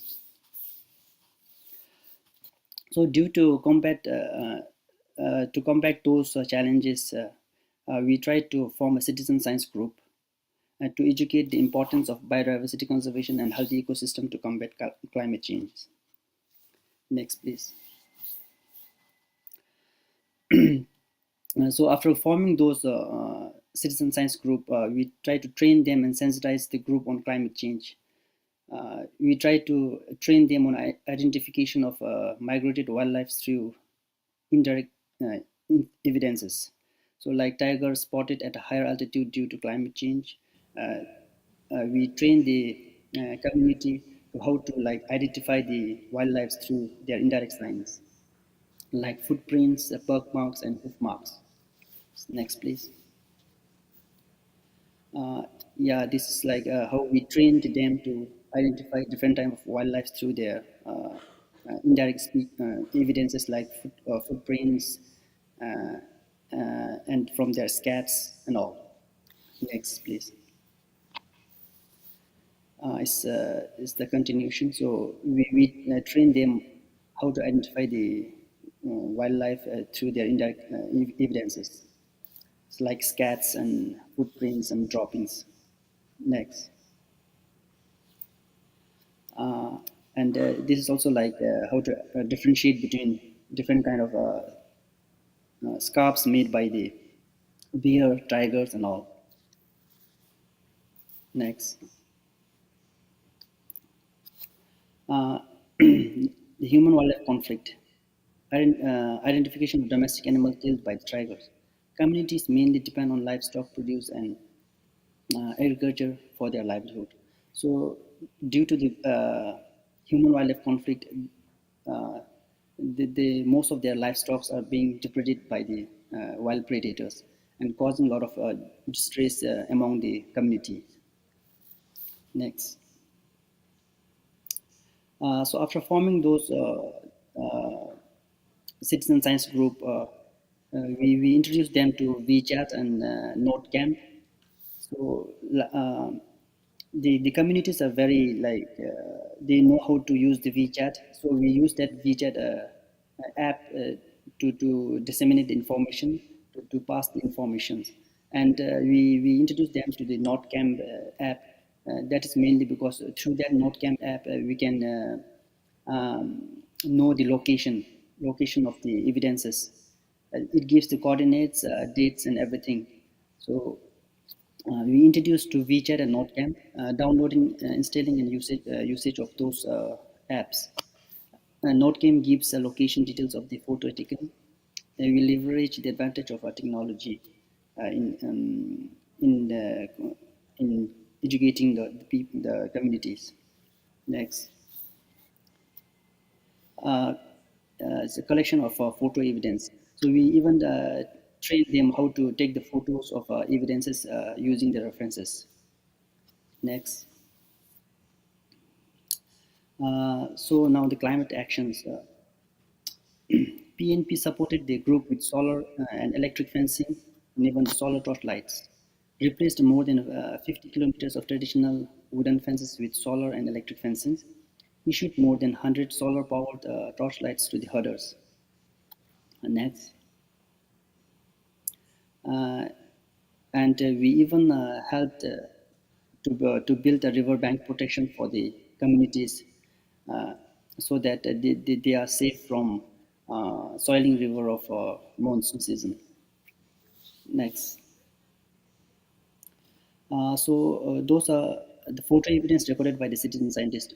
Those are the photo evidence that we got from the community group, the citizen science group members. So in this photo, you can see that they have referenced the evidences with their mobile phone, and there's a location as well as we get every location of those evidences with time and date. Next. So through those data collected from the citizen science group, we could generate biodiversity hotspot mappings, human wildlife conflict hotspot mappings, and even we could notice the changes in the local biodiversity changes. Next. So finally, with all those information and data, we could develop guidelines for wildlife habitat management, species conservation action plan, and human wildlife conflict mitigation strategies. So yeah, through those information gathered from citizen science, it helped us to build all those uh, climate change policies and action plans to conserve those uh, biodiversity and help a community uh, to help build a climate resilient community within the park area. Next, please. Okay, thank you, and that's it.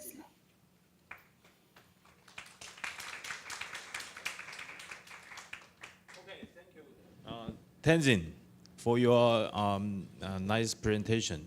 Now we will proceed the comprehensive discussion for the in situ audience and online audience. Okay, is there any question for Vietnam speaker John? Jian, right? Yes. Okay. Down. Zhou Zhuan. Director Joe, your question. Okay, your question.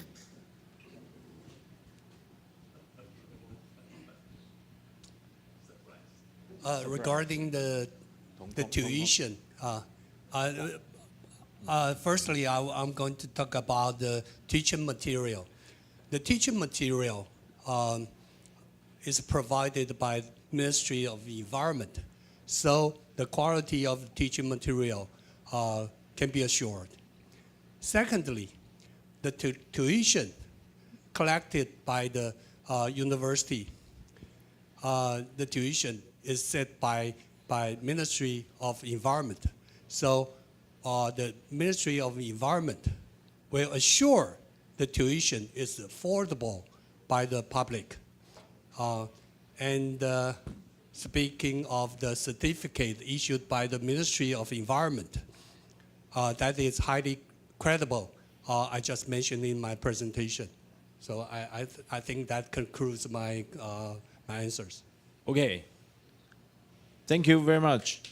I would Okay, like to please add please one go more. on. The tuition is 250 NT per hour. That is very cheap. That must be affordable by everyone. Think about the babysitting fee. Babysitting. That cost the cost for babysitting must be much more than 250 NT per hour, maybe 2 times as much. So the tuition is affordable by everyone. Yeah, yeah.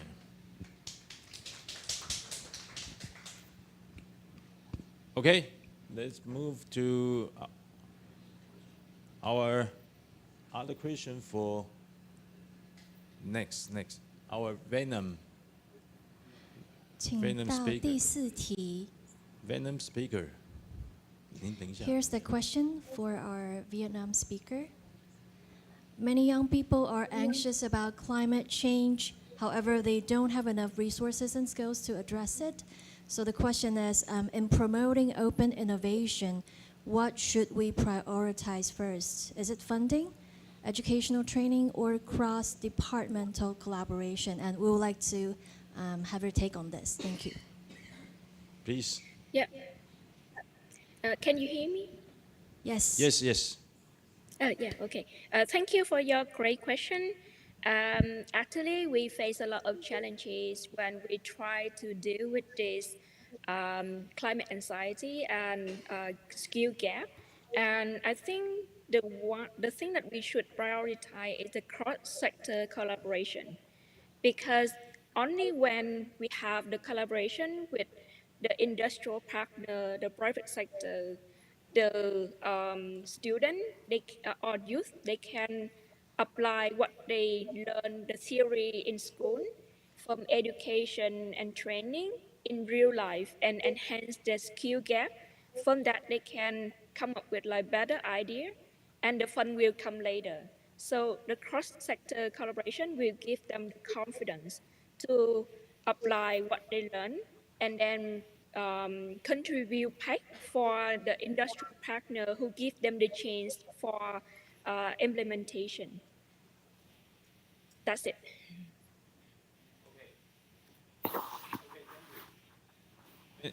Next question, please. 第3题，谢谢。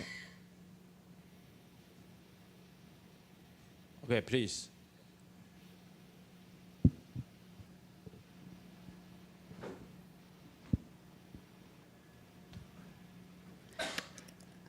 Well, this is a very big Big question. problem. As I mentioned in my presentation, for small emitters, we provide the carbon credit mechanism for them to invest on their reduction efforts, but they can get the carbon credit back. Then it can, the entity can set to the big emitter to get back the investment. So I think in this question, the government already provided lots of education on teaching this small and medium enterprises to reduce their emission and get some economic incentives to help them to transition to net zero, but also get their green goals. According to my knowledge, the Climate Change Administration just announced two batch of an enterprise to pay their tax fee, right? Yeah. Postpones 2 months Yeah. for large emitters. Yeah. Yes, due to the tariff recent tariff by American, because for large emitter for large emitters, they have to pay carbon fee next year based on the emission of this year. And we ask this large emitter to provide self-determined reduction plans to get the preferential carbon fee rate by end of this June. But due to the tariff issues, we have postponed 2 months for these large emitters. They can submit their self-determined voluntary programs to get preferential carbon fee rate, because we know they are quite busy on dealing with the American tariff recently. So we won't collect the emission fee for the small scale enterprise right now, right? No, No, we no, only levy on the large emitters. Yeah. For large emitters, they emit over 25,000 tons of CO2 equivalent per year. For lower than this amount, we won't levy on carbon fee. Yeah, We yeah, yeah. provide other economic incentives such as Yeah. carbon credit mechanism. Okay, thank you for your kindly response. Okay, any question, please? Tenzin, your turn, please. Oh, okay, thank you. Sir. Do you read the question Yeah, yes, from yes, the sir, screen? yes. Okay, I'm just thank going you. through the question. Yeah.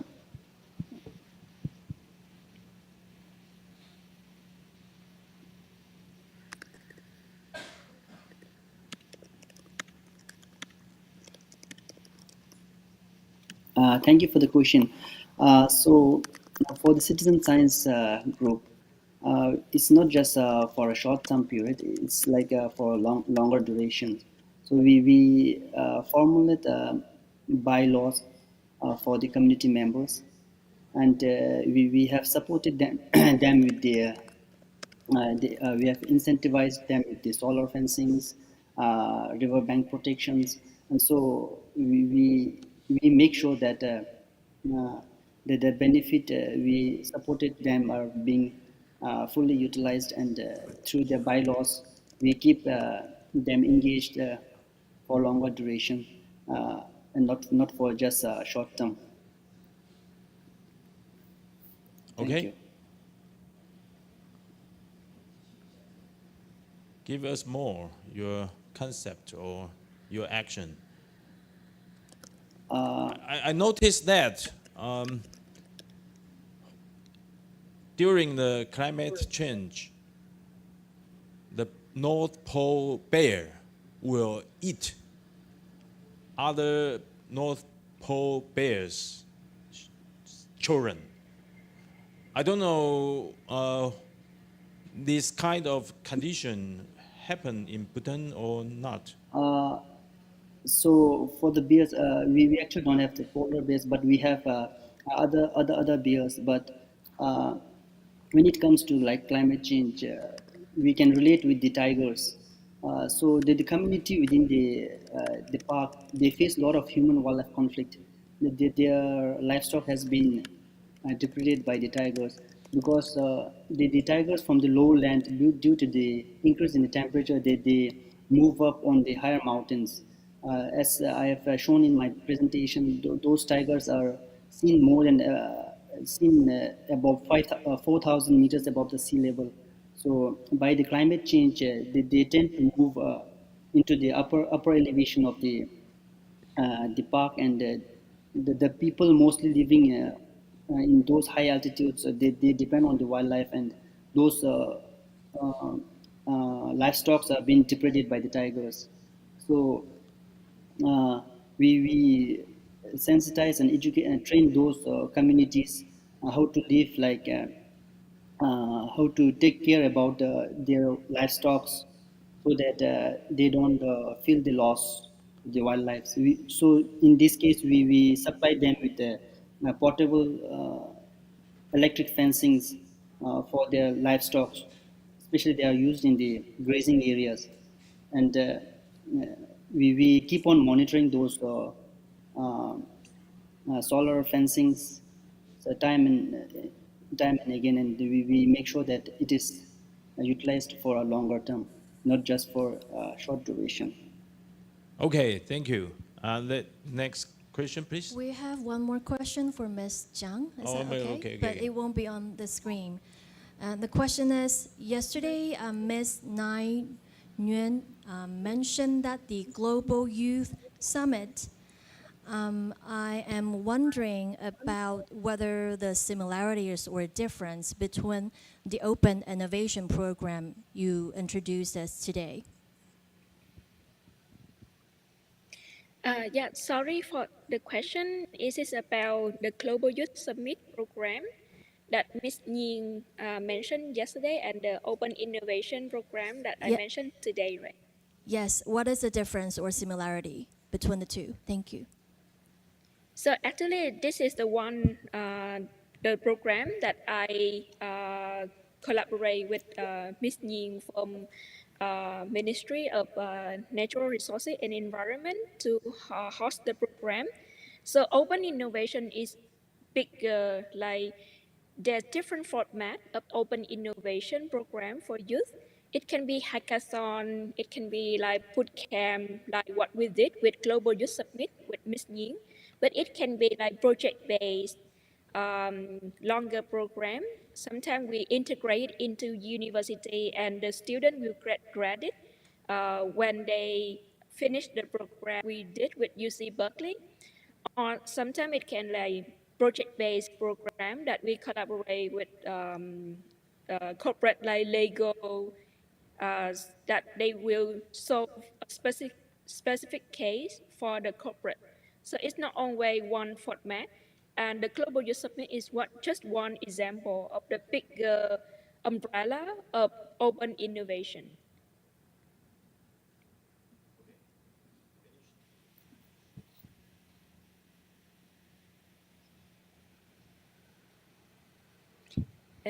Do I address your question?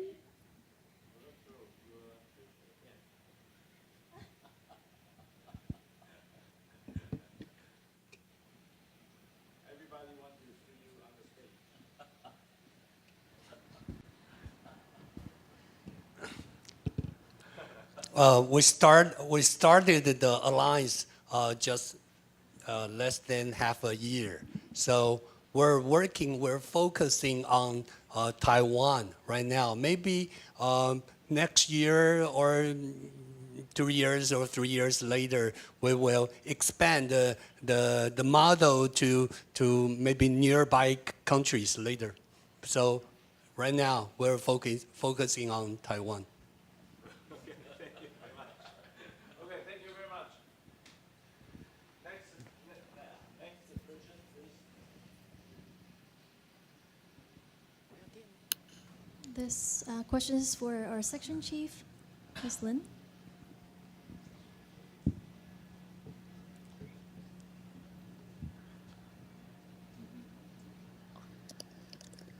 Okay, about this question. In our Climate Change Response Act, we put forward that if we want to, if our, such as a periodical regulatory targets or our sectoral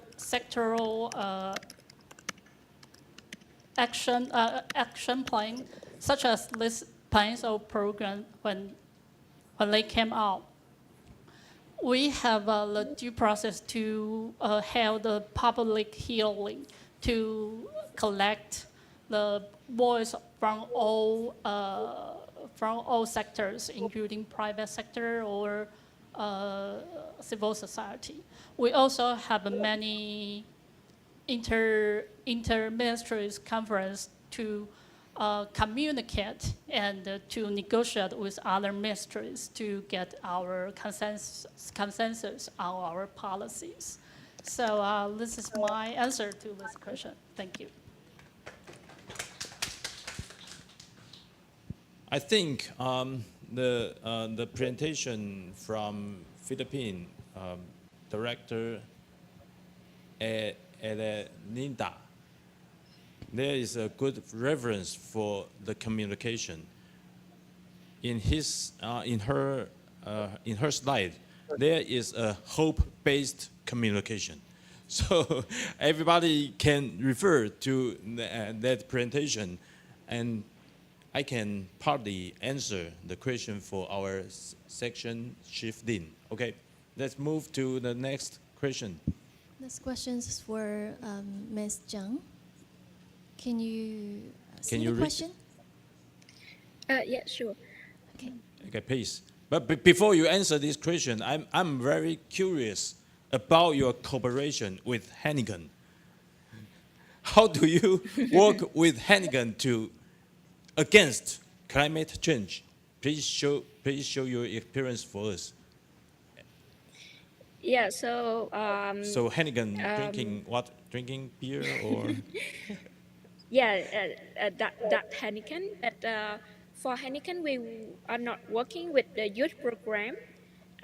It's another program consulting project that we cannot disclose too much. So sorry that I cannot share it now for the Heineken project. Just Yeah. just a kidding, just a kidding. Oh, okay. Move to your exact question, please. Yeah, sure. Um, so actually, this is really great question, and this is also the concern of a lot of youth. Like after the program ends, like after all the innovation program ends, they wonder should they keep it like moving forward with their idea, or they just like stop it because they still have like study at school, they still need to fight for money, find a job. So spend the whole like effort in this is quite luxury, quite hard for them at the moment. But then a lot of youth, they fight for this change, so they apply for different program from Plan International, from UNDP, that they still like run the project, side project, along with their full-time job, so they can keep going on with their project, and then when it's ready, they can apply to the incubator accelerator to scale up the impact. So how can we ensure that these youth lab projects are not like just short-term competition outcome? First, they need to come up with the passion for the project. So it will not like just like an idea, pop-up idea, but the passion for the environmental issue and their initiative. Secondly, when they have enough skill set, mindset, and toolkit, they can uh, like fine tune the initiative to make it like more concrete, more persuasive for the funders, so that they can have more financial support to continue with their projects. So again, back to the passion and the skill set, it's really necessary for them to ensure that it's not just like just short-term program.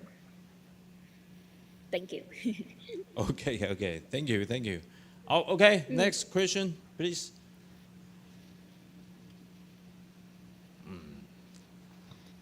Fully discuss. Mr. Tazin, your turn, please. Yeah, thank you.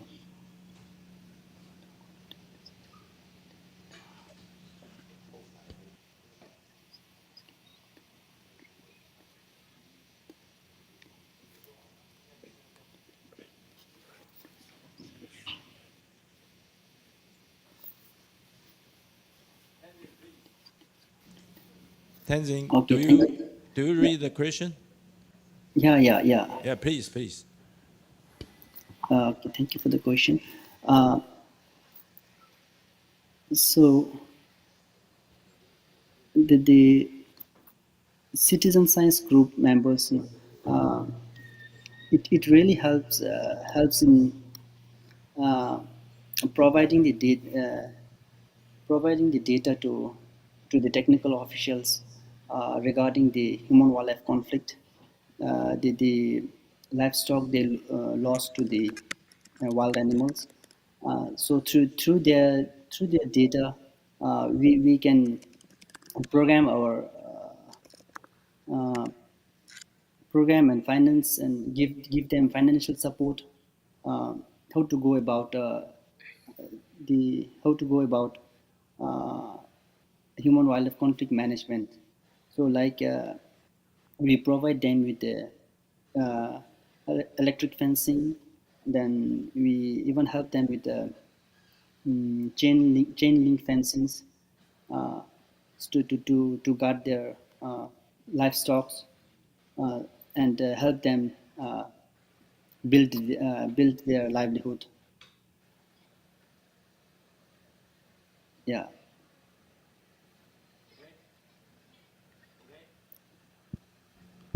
Okay. Finished? yeah, yes. Okay, okay. Thank you very much. Uh, all our speaker, please, Director Joe here. Section Chief Ding here. All the speaker and moderate take a photograph together, okay? What about Professor Zhang? Oh, Professor Zhang, together. Remember, 你站住. Please wait for a moment. Wasting your time. 不是，他们可以，我们是要荧幕要照了。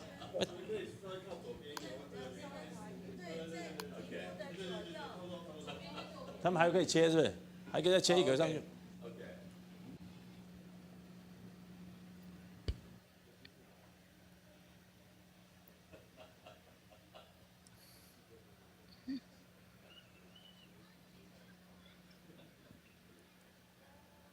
Ready? 1, 2, 3. One more. 1, 2, 3. Last one. 1, 2, and 3. Thank you.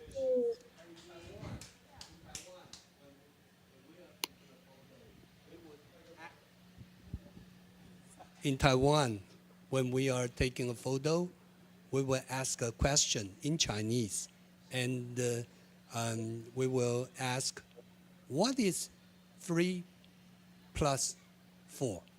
And you have to answer the question when taking the photo. So, let's do a practice. 3加4等于几？7. That is the same as cheese. Okay. Thank you very much. Thank you very much.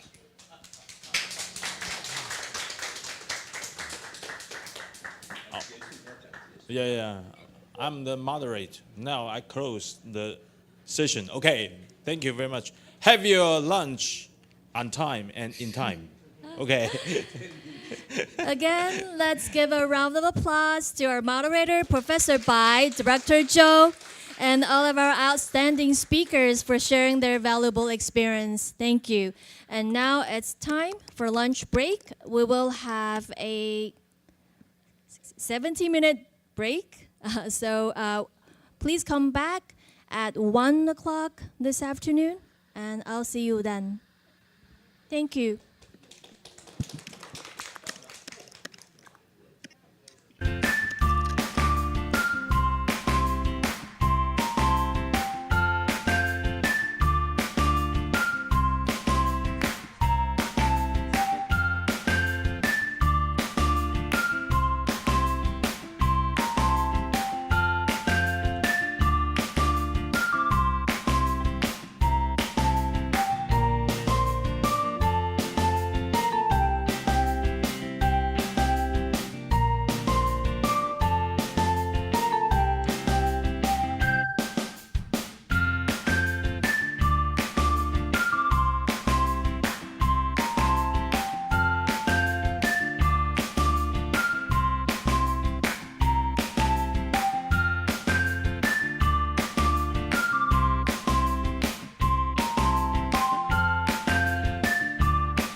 on environmental education. We're going to move on to today's second session, and the topic is biodiversity. I would like to invite our online moderator, Mr. Thiago Nedison, to lead the following session. He's the head of the Education and Markets at Worldwide Fund for Nature from Malaysia. Mr. Nedison, can you hear me? Yes, I can hear you. Can you hear me? Hi, so nice to see you. Can you hear me? Hello, you're muted? Hello? No, I don't. Can you hear me now? Can you speak a bit louder? Can you hear me now? Yes. Is it soft? Is it too soft? Can you be a bit louder? Hello? Hello? Hello? Hello? Hello? Oh, okay, good. Thank you. Okay, it's fine now, yeah? Okay. Okay, the floor is yours, Mr. Nedison. All right, thank you very much. This will be our second session when it comes to the biodiversity, climate change, of the climate change. And I'm very honored to be with all of you. It's so sad that we can't meet face to face. The last time I was there face to face with everyone. The topic today is equally important as climate change. These are the two fundamental topics that everyone has to pay attention to, especially the youth, because youth are developing their thinking, their understanding, their knowledge on the planet, right? So biodiversity and climate change is very important. So I'm going to start my presentation with uh, with an overview of what is biodiversity is all about and how that it actually plays itself within the systems that we are being governed. Can I have my presentation slide, please? Or you want me to share? 麻烦播放第一位讲者，谢谢。Okay, right. So I name my presentation as biodiversity human life wire because without biodiversity, we can't be as healthy, as peaceful, as resilient as we are now. Biodiversity is the fundamental, which is actually within the biosphere that the nature has created. Yeah. So let me start with my presentation. Yeah. Second slide first. Right. So based on this Stockholm Resilience Center from Stockholm University, I'm quite intrigued with the way that they explain that the systems, natural system as well as human-made systems. Biosphere is actually at the bottom of the system, which is actually the fundamental. Without biosphere, the Earth as it is cannot take place or cannot function. Yeah, all the air we breathe, all the ecosystems as well as habitats that we are enjoying now is actually based on the biosphere. Biosphere basically created by nature, and nature has created something is near perfect. But what human being has done is they have created a society, and this society has created its own system known as social system, whether it's culture, whether it's religion, whether it is education, all those things revolve around this social system. And this social system is meant for good well-being of the human being. But what we seldom realize that this social system depends on this life wire known as biosphere. And on top of that, social system has also created economic system. And this is where we have further accelerated the development with an intentions of to improve the quality of life of human being, but without realizing that this economic system has accelerated the degradations of the biosphere. So our responsibility as a responsible human being is to make sure that we safeguard the biosphere. At the same time, we look into the gap within the social system that bring harms to this biosphere. And more importantly, that we need to make sure that economic system is sustained so that it can sustain the social system and it can sustain the biosphere. So I thought that this is a very good opening to bring the importance or to recognize the importance of biosphere while we are doing certain things from our part in terms of green initiatives or smart initiative. We always must make sure that the end goal, whether it is actually supporting the biosphere. Yeah. Next slide, please. So I'm going to share with you an example of how in Malaysia that things are being done so that you can compare with your country and see how proud you are that your country is doing better than Malaysia or how much gap that you need to fulfill if in certain areas that you need to improve further. Fortunately, Malaysia is one of the 17 mega diverse country in the world, which means that, for instance, I give an example, the whole Borneo is only 1% of the land size of the world, but it contributes to 6% of the biodiversity of the world.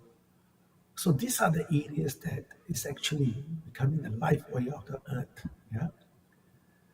To give some statistical understanding, there are about over than 15,000 species of flowering plants, and that's a huge challenge for Malaysia to make sure that it sustain these plants in light of the development pressure, which is coming from the economic system that I mentioned earlier. And if you look at the habitats, we have rich ecosystems, rainforest, mangroves, and coral reef. Some of you know that mangrove is one of the rich ecosystem in the world. Same goes to coral reef and also rainforest.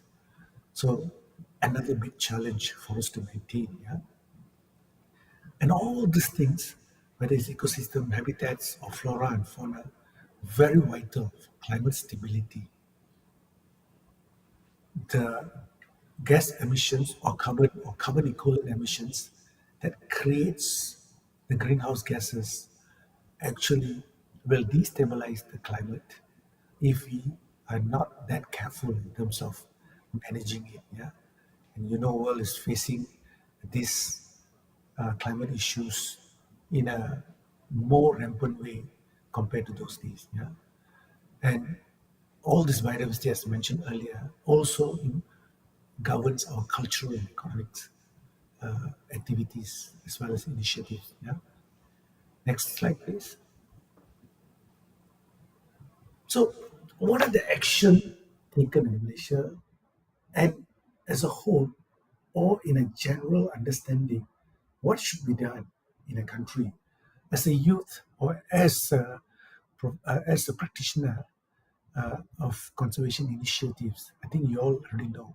What I'm trying to say here is trying to create a framework, trying to create a fundamentals understanding while going into a deeper sessions in the three speakers coming sessions. Yeah,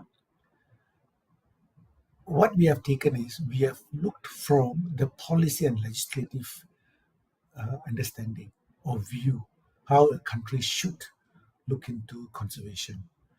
So many legislative measures that we have taken.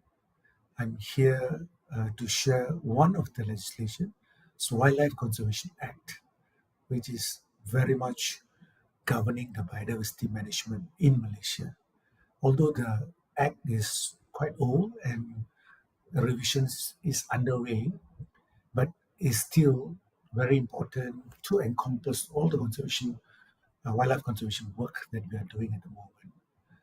With this, it actually support the creations of protected areas, national and state parks, which actually holds almost 53% of Malaysia's forested areas.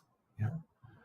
And if you look at how certain areas beyond these protected areas, national and state parks, are being managed and governed, we have created large landscapes that includes gazetted areas and non-gazetted areas, which belongs to private as well as individuals, apart from government-owned lands. Two areas that I want to mention here: Heart of Borneo. Heart of Borneo is actually situated in a Borneo island, which is an initiative of three countries: Brunei, Malaysia, as well as Indonesia. And if you look at the span or the size of this area, it's about 220,000 square kilometer. If you understand Taiwan's size, it's about 36,000 square kilometer, meaning that it's 6 times bigger than Taiwan's size. So that much of commitments from the government as well as from the state government that has been put on this large landscape. And if you look at the other sides of Malaysia, which is at the west coast, west side of Malaysia, there's Central Forest Mine. It's actually looking at another big chunk of forest where it's home for tiger, Asian elephants, gore, or forest buffalo, and all those things.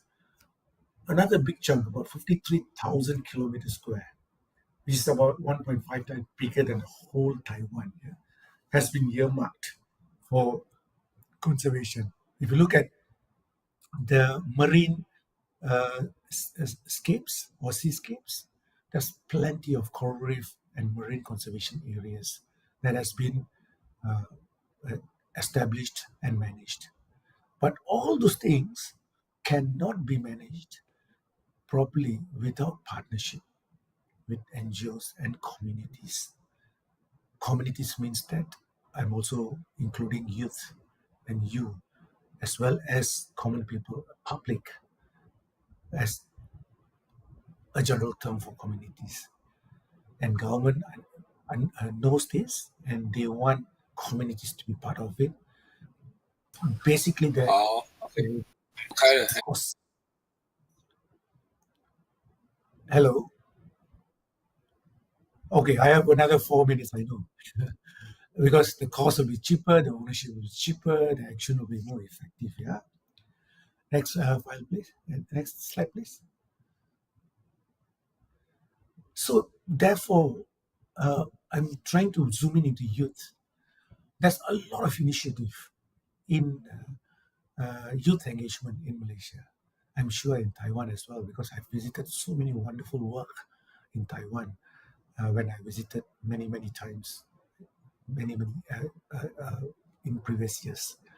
Eco schools, nature clubs, uh, which is actually allowing youth to take part. And we also recognize youth are doing well in their own programs by giving them ambassador status and support them in non-monetary as well as monetary terms. Yeah. And we also bring these volunteers who want to do an one-off or on a series of volunteer work for restorations, reforestations, or beach cleanup, for instance. And we also want them to be part of the campaign that shape the thinking of the government on what policies that they need to introduce at the international and also national level. Yeah. And uh, youth and also practitioners, you know that AI is taking over the world. And very soon AI will be replaced with artificial general intelligence as well as artificial super intelligence, which is going to come very soon. from 2026 to 2030 or 35. Yeah. So all those things will be super important tools that you can use for digital awareness and digital campaigns. Yeah. So with that, I'm trying to draw this presentation to a conclusion. Next slide, please.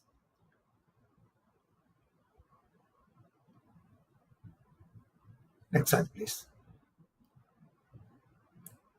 Yeah. So in conclusion, we want to make sure that Malaysia's biodiversity, which is globally significant, is properly managed, properly protected, and so do I believe all who attended this session today. Yeah, strong conservation actions underway and has to be sustained, and youth plays a very important role in shaping the future. You are not only the future leaders, you are not only the future and the current and future consumers, you are also the voters that will shape the policy, that will shape the direction of the country. Yeah. So if you don't take the ownership now, you may be living in a planet that is not that comfortable for now, also in the future. Yeah. But the mantra is we need to do together. We need to safeguard our biodiversity. Thank you very much. Yeah. So now I'll move on to other part of this session. Yeah. We have three speakers, distinguished speakers. Each speakers will be given 15 minutes, and I will use the session given to them to moderate, uh, as well as to introduce themselves. Yeah. Um, Let me introduce the first speaker. The first speaker is Dr. Roy Shin Lin. His topic is the engagement effect, how collaborative citizen science is advancing biodiversity conservation in Taiwan, which is a very important topic which flow nicely when we talk about youth engagement, youth responsibility, participants' responsibility. His current position is Research Fellow and Division Chief, Ecosystem Management Division, Taiwan Biodiversity Research Institute, Ministry of Agriculture, Taiwan. Let me read his short bio. Yeah?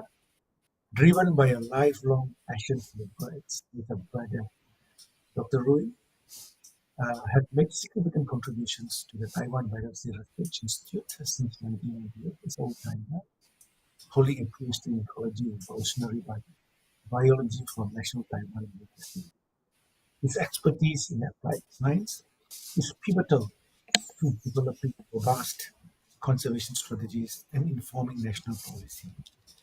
Since 2009, Dr. Lim has led the development of national bird monitoring projects, extensively utilizing citizen science to gather crucial data.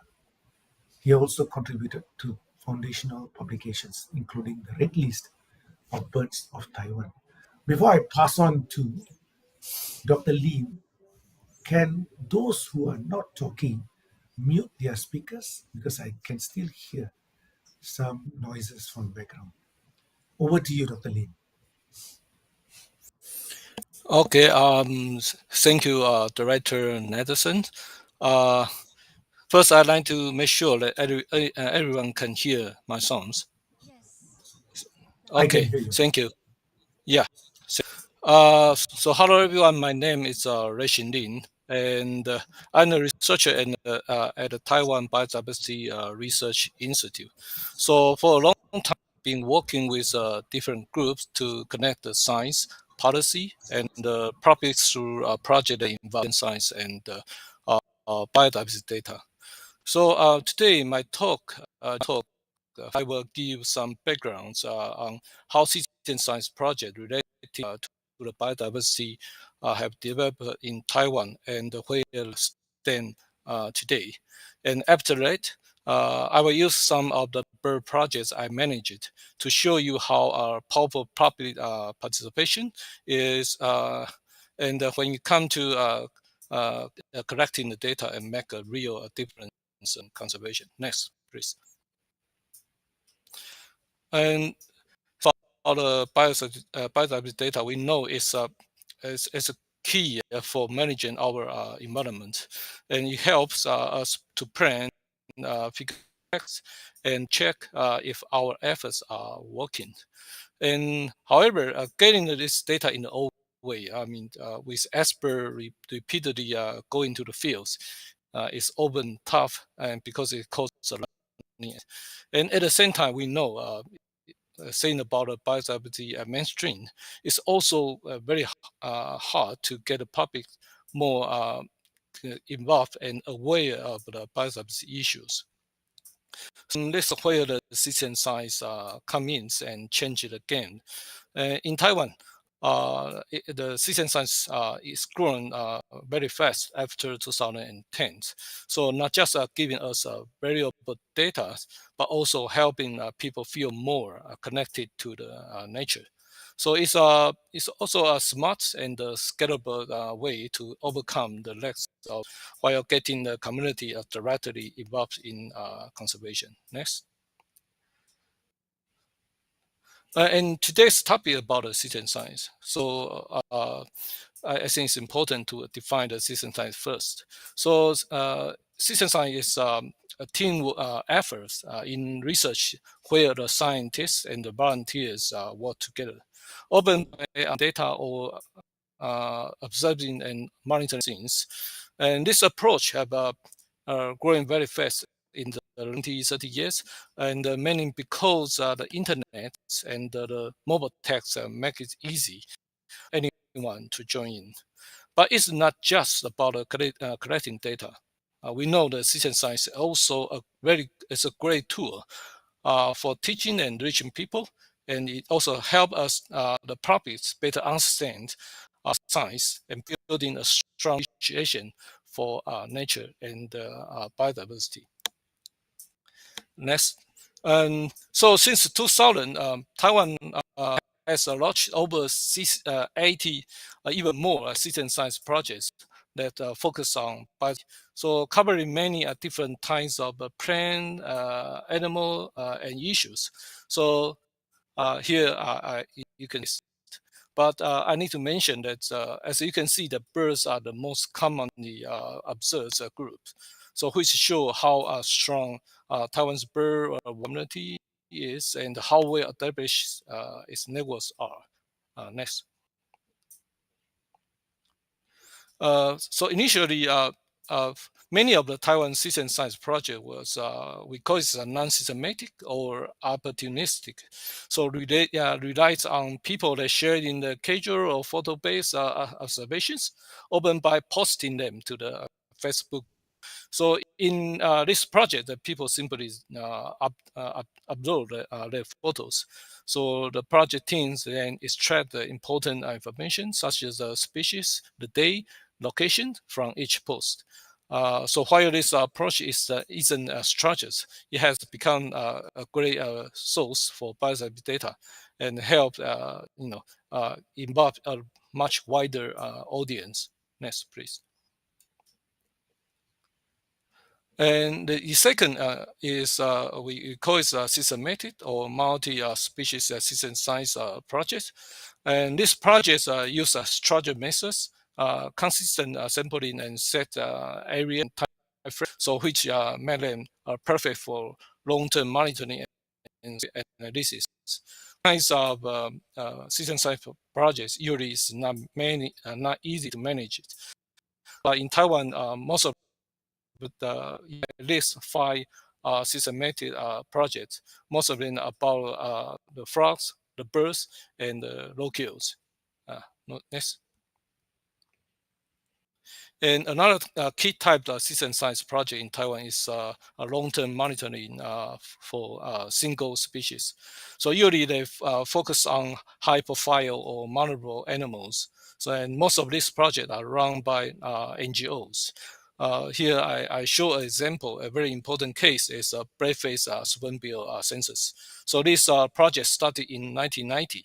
So this is one of Taiwan's longest running citizen science efforts, and it uses a coordinated area count during winter, and its results influence a lot of our policy. Yep. And next. And the final types of project I will introduce is about the project focused on specific issues. Here we can see we have the project that related about local, about the wildlife poisoning, about alien species, or window collisions, and even using the project in the photos to monitor the bird diets. So you can see there's lots of varieties. So these projects often attract the passionate citizen science. We are motivated by their concern for animal welfare and as well as the environment. Next. And next, I want to highlight two very important global citizen science platforms that have been successfully adopted and localized in Taiwan. That's iNaturalist and eBird. This platform provide easy to use tool for recording observation and helping with both local engagement and global data sharing. And for these kinds of global platform, usually the main challenge is the language barriers. But luckily, in Taiwan, there are many people. They work very hard to and they continue to promote this kind of platform and overcome the language barrier. So the numbers, the users in Taiwan are growing quickly. Next.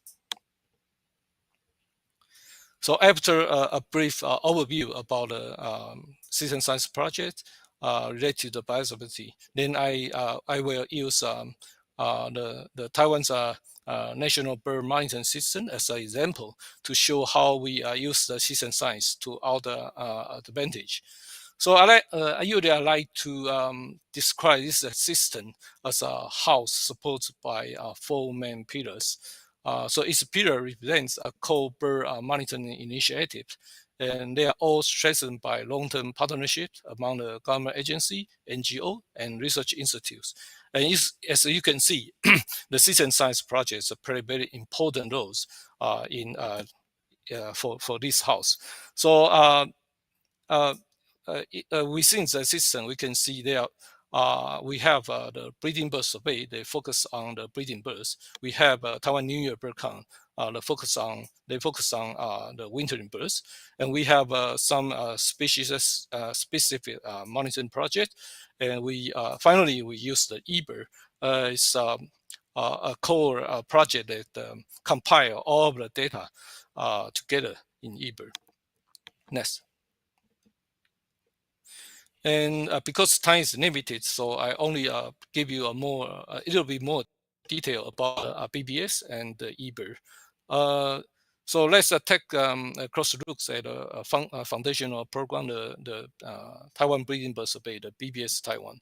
So this program was launched in 2009 as a collaboration between the Taiwan Wild Bird Federation, the Institute of Ecology and Evolutionary Biology at National Taiwan University, and our institute, the TBRI. So its goal is to track the status and the population trends of breeding birds across Taiwan. So what makes the BBS Taiwan so effective is its network structure. So in addition to the three core institutions, it relies heavily on the local wild bird society across the whole islands. So these local non-governmental organizations are crucial for the field work and volunteer coordination and community engagement. Next.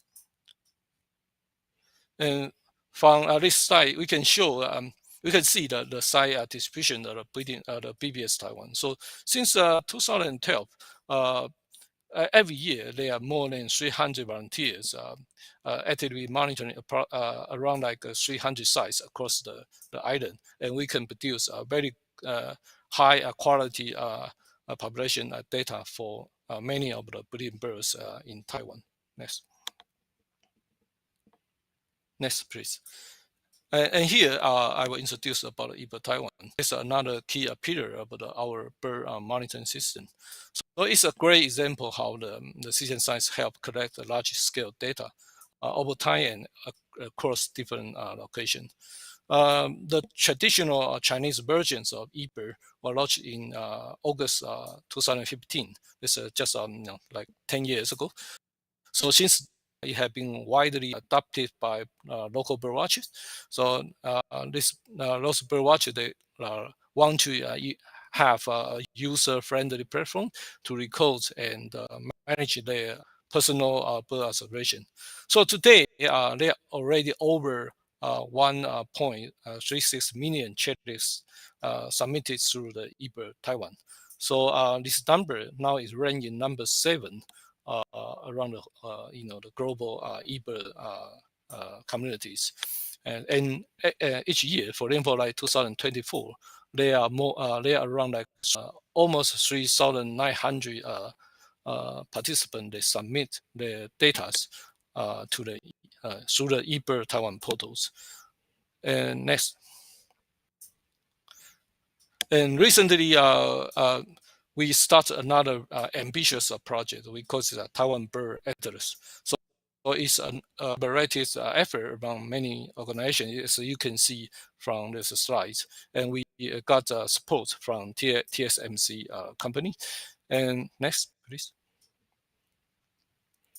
And so for these projects from 2023 to 2028, our goal is to collect enough bird observations with the help of volunteers, professional surveyors, and with and use the sound recorders. And our aim is to cover over 90% of priority 5x5 kilometers grids. They make up more than 50% of Taiwan total areas. And finally, we will use this data to create different kinds of map, such as those breeding distribution, abundance, etc. Next. And so far, we also create a public dashboard to show the project's progress. So here is an example showing the numbers of participants and the total numbers of checklists they submit each month. So far, especially during the breeding season, usually they have more than like 500 participants. They submit the data, a lot of data each month. Yeah. So next. And so eBird Taiwan, has not only engaged the bird communities, it also becomes a foundational data set for the Taiwan national biodiversity infrastructure. So today, the eBird Taiwan provides about almost 59% of all species occurrence records on the Taiwan biodiversity, and that's the largest biodiversity database in Taiwan. So this made the eBird the single largest and most dominant source of biodiversity data in Taiwan. Next, please. So after we have the many data or information through the citizen science. So, and then we use this information to conduct the conservation status assessment. For example, like the site shore, we already have 2 times of the release assessment in 2016 and 2024, and the citizen data from the various bird citizen science projects has been the key data source for these assessments. So it's a large scale and long-term observation data allow us to analyze the population trend, distribution shifts, and related abundance. So all of which is very critical input for the threat evaluation.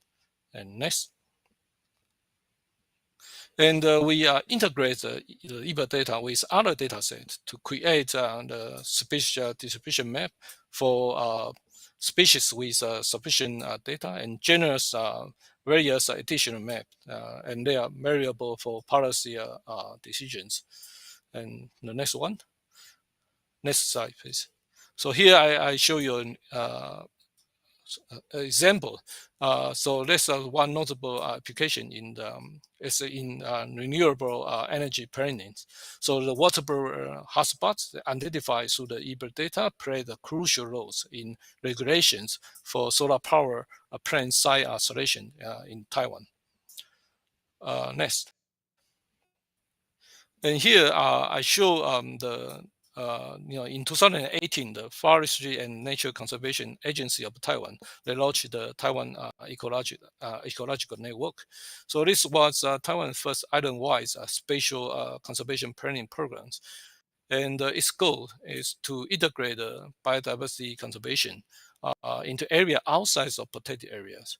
So this data collected by all of the citizen science projects form the basis for defining those areas of concern. Next, please. So this my final slide. I use some very cute posters, but here I want to show that yes, citizen science is a very powerful tool for large-scale biodiversity monitoring, and it's a great way to get a profit activity involved in conservation.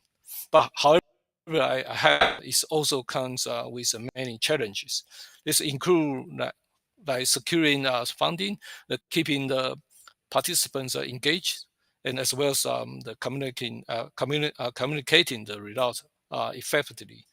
So here's my talks today. So if you are interested in our experience or have any questions, please feel free to contact me. Thank you.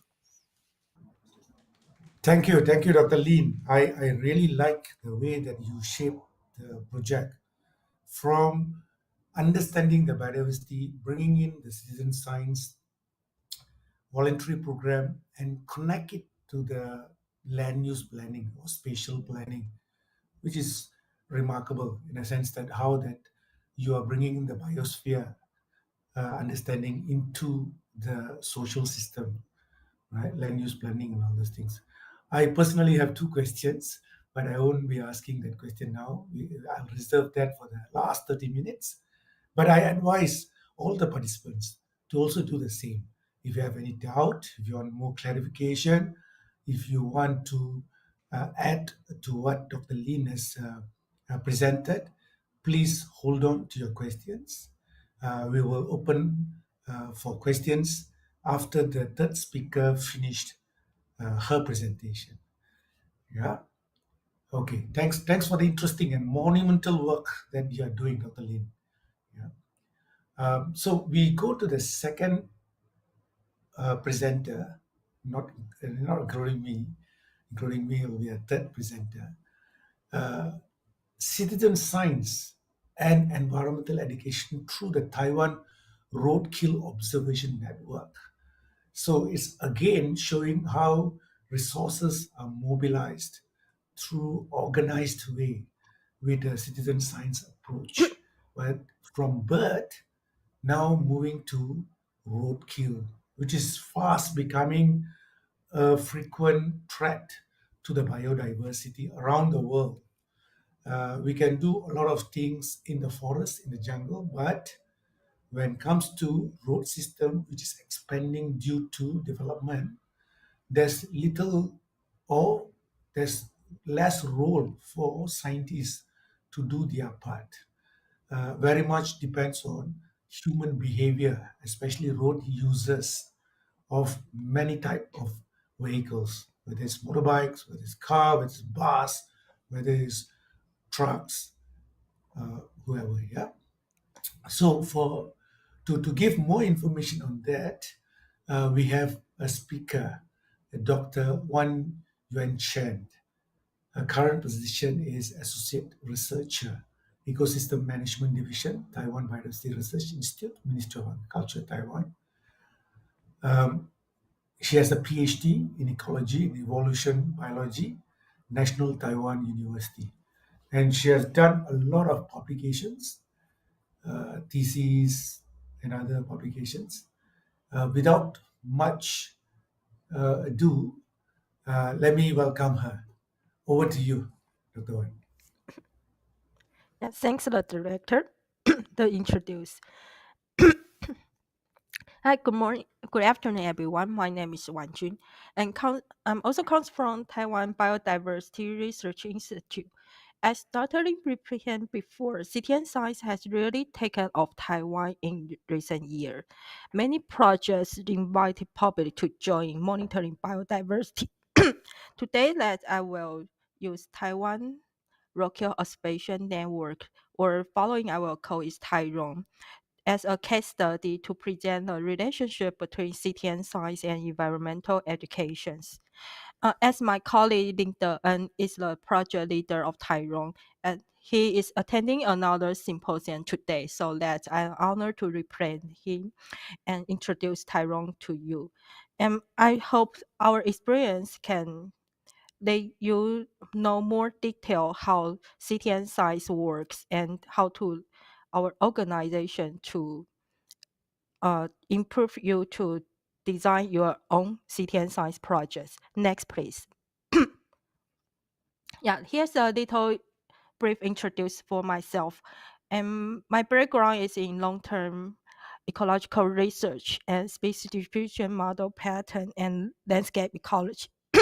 Within Tyrone, my main responsibility is to design the systematic roadkill survey and data analysis. And next, please. And my colleague, the project leader and founder, Linda N.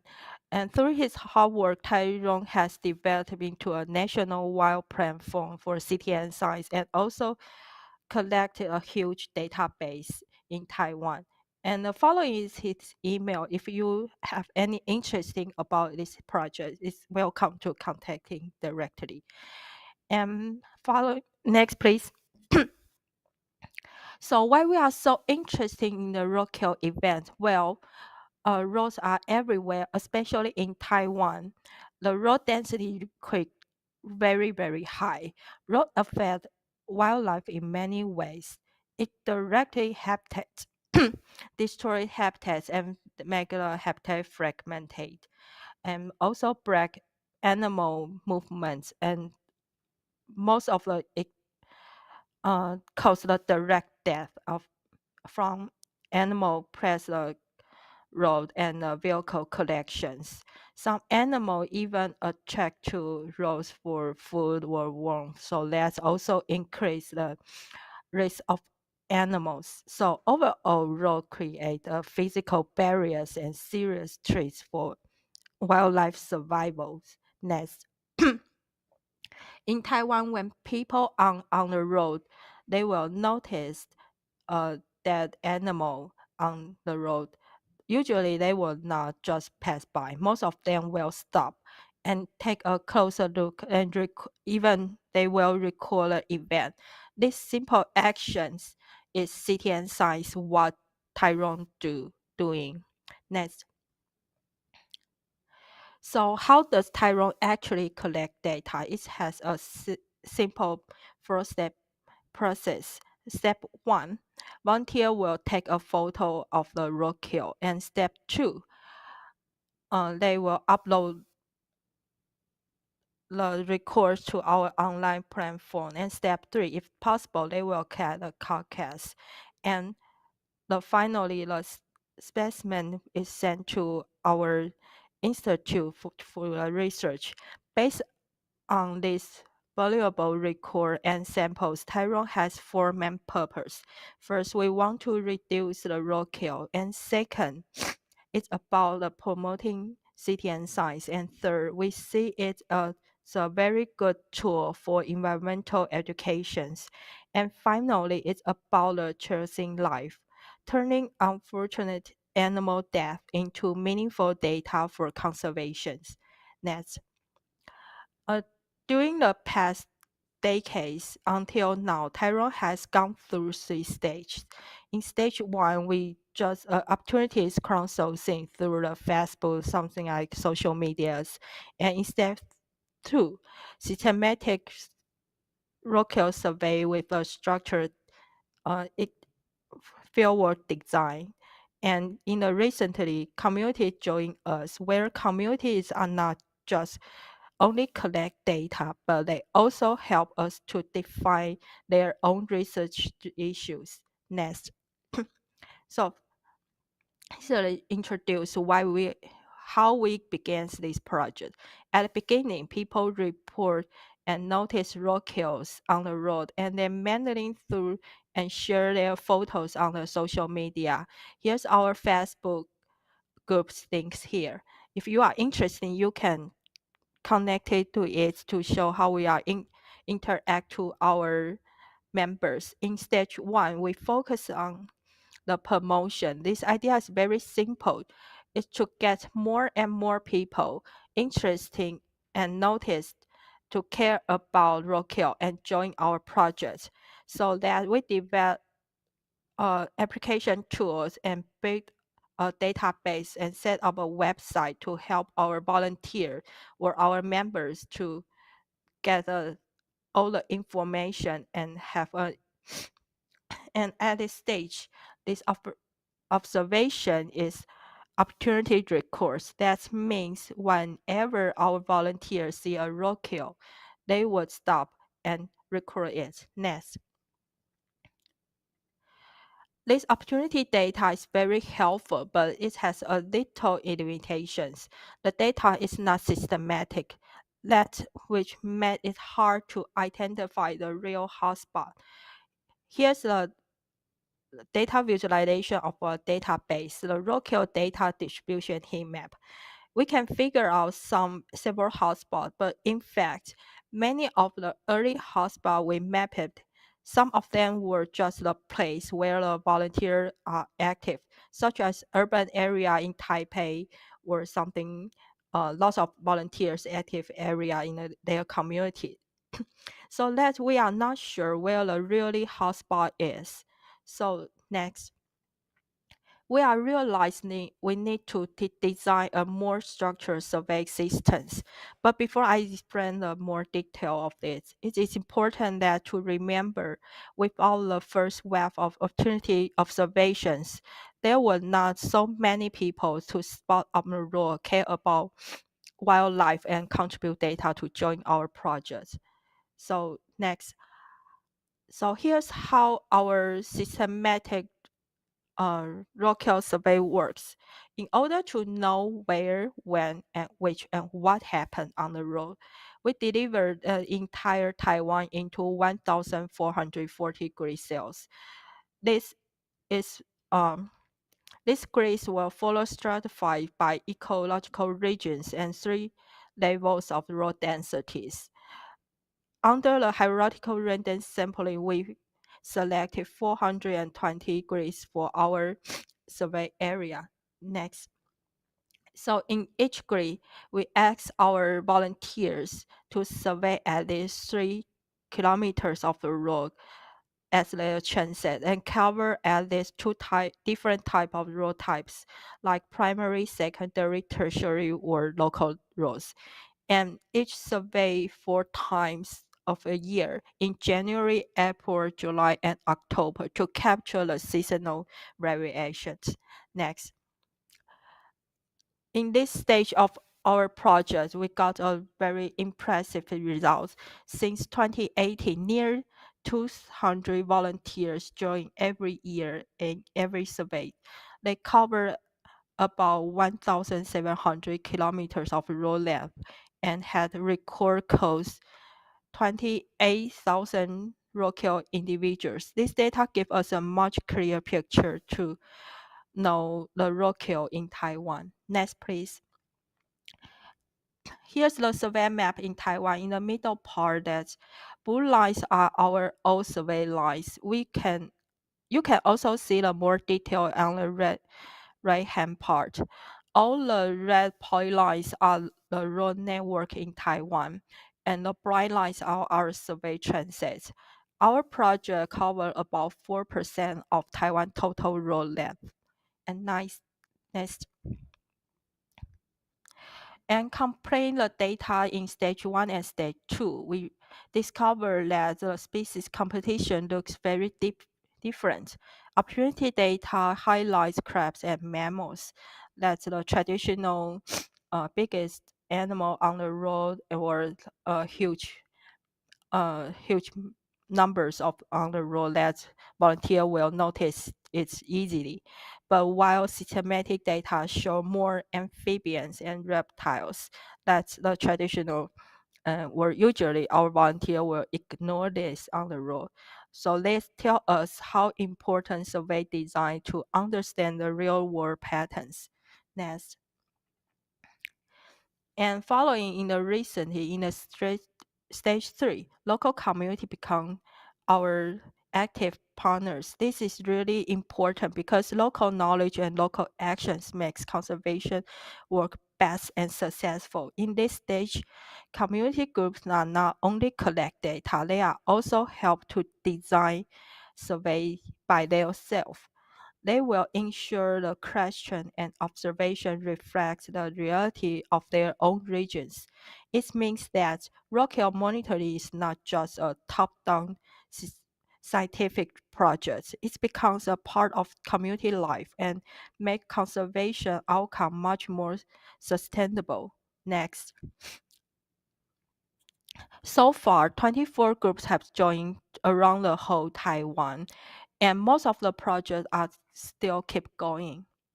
Next. Over the time, Tyrone has grown successfully. At the beginning, we only have few data, and now we have over 30,000 records, and we also have more 30,000 members and 8,000 data contributors. Next, please. And another important part of Tyrone, we hope and we encourage our volunteer to collect is to send back the specimen for us. Our volunteer can pass the carcass to our institute by freezing express. So far, almost 2,000 people has contributed more than 12,000 specimens. Next, we provide a free collection kits with zipper bag and scale cards to improve volunteers to help us to collect carcass and record data. And next. So what do we do with this old data and specimen? We use them to design roadkill mitigation measures, and we also use them to monitoring disease such as rabies and avian flu, and even to study uh, agricultural toxin. This all feed back to our four main purpose: CTN science, environmental education, mitigating roadkill, and tracing life. And next. So here is the CTN sites connected directly with environmental educations. People who join Tyrone do not just report data, they learn through their doing and actions. They are moving from observation to going to gaining more knowledge and taking actions by themselves. So this is very important by city and science project's purpose. And next, let's bring me to the end of this talk. Thank you for so much for your attention. If you have any more interesting or want you to know more, please contact and welcome to contact us. Thank you. Thank you very much, Dr. Chen. At times we had some technical issues, but with the help of the Secretariat, I managed to get some information of why that is happening and all those things. Our apology on that. But it's another interesting topic. Um, I personally have jotted down two questions. I hope that you all will also raise some questions to Dr. Chen. And it's another big effort by Dr. Chen and team to manage this. It's not easy, yeah, because it's along a stretch of roads that's so complex and it's around the whole Taiwan. And good systematic work that you have done, Dr. Chan. Right. So let's go to the third speaker. Yeah. So third speaker is truly an international speaker. She's from another country within the region. She's from Thailand. Uh, Her name is Dr. Suchana Shawanik. I hope that I pronounce your name properly. My apologies if otherwise. The topic will be biodiversity for all. Very apt statement. Biodiversity for all. Yes, indeed. Building awareness and civic engagement for sustainability. Another important topic here. She has a PhD in zoology, University of New Hampshire.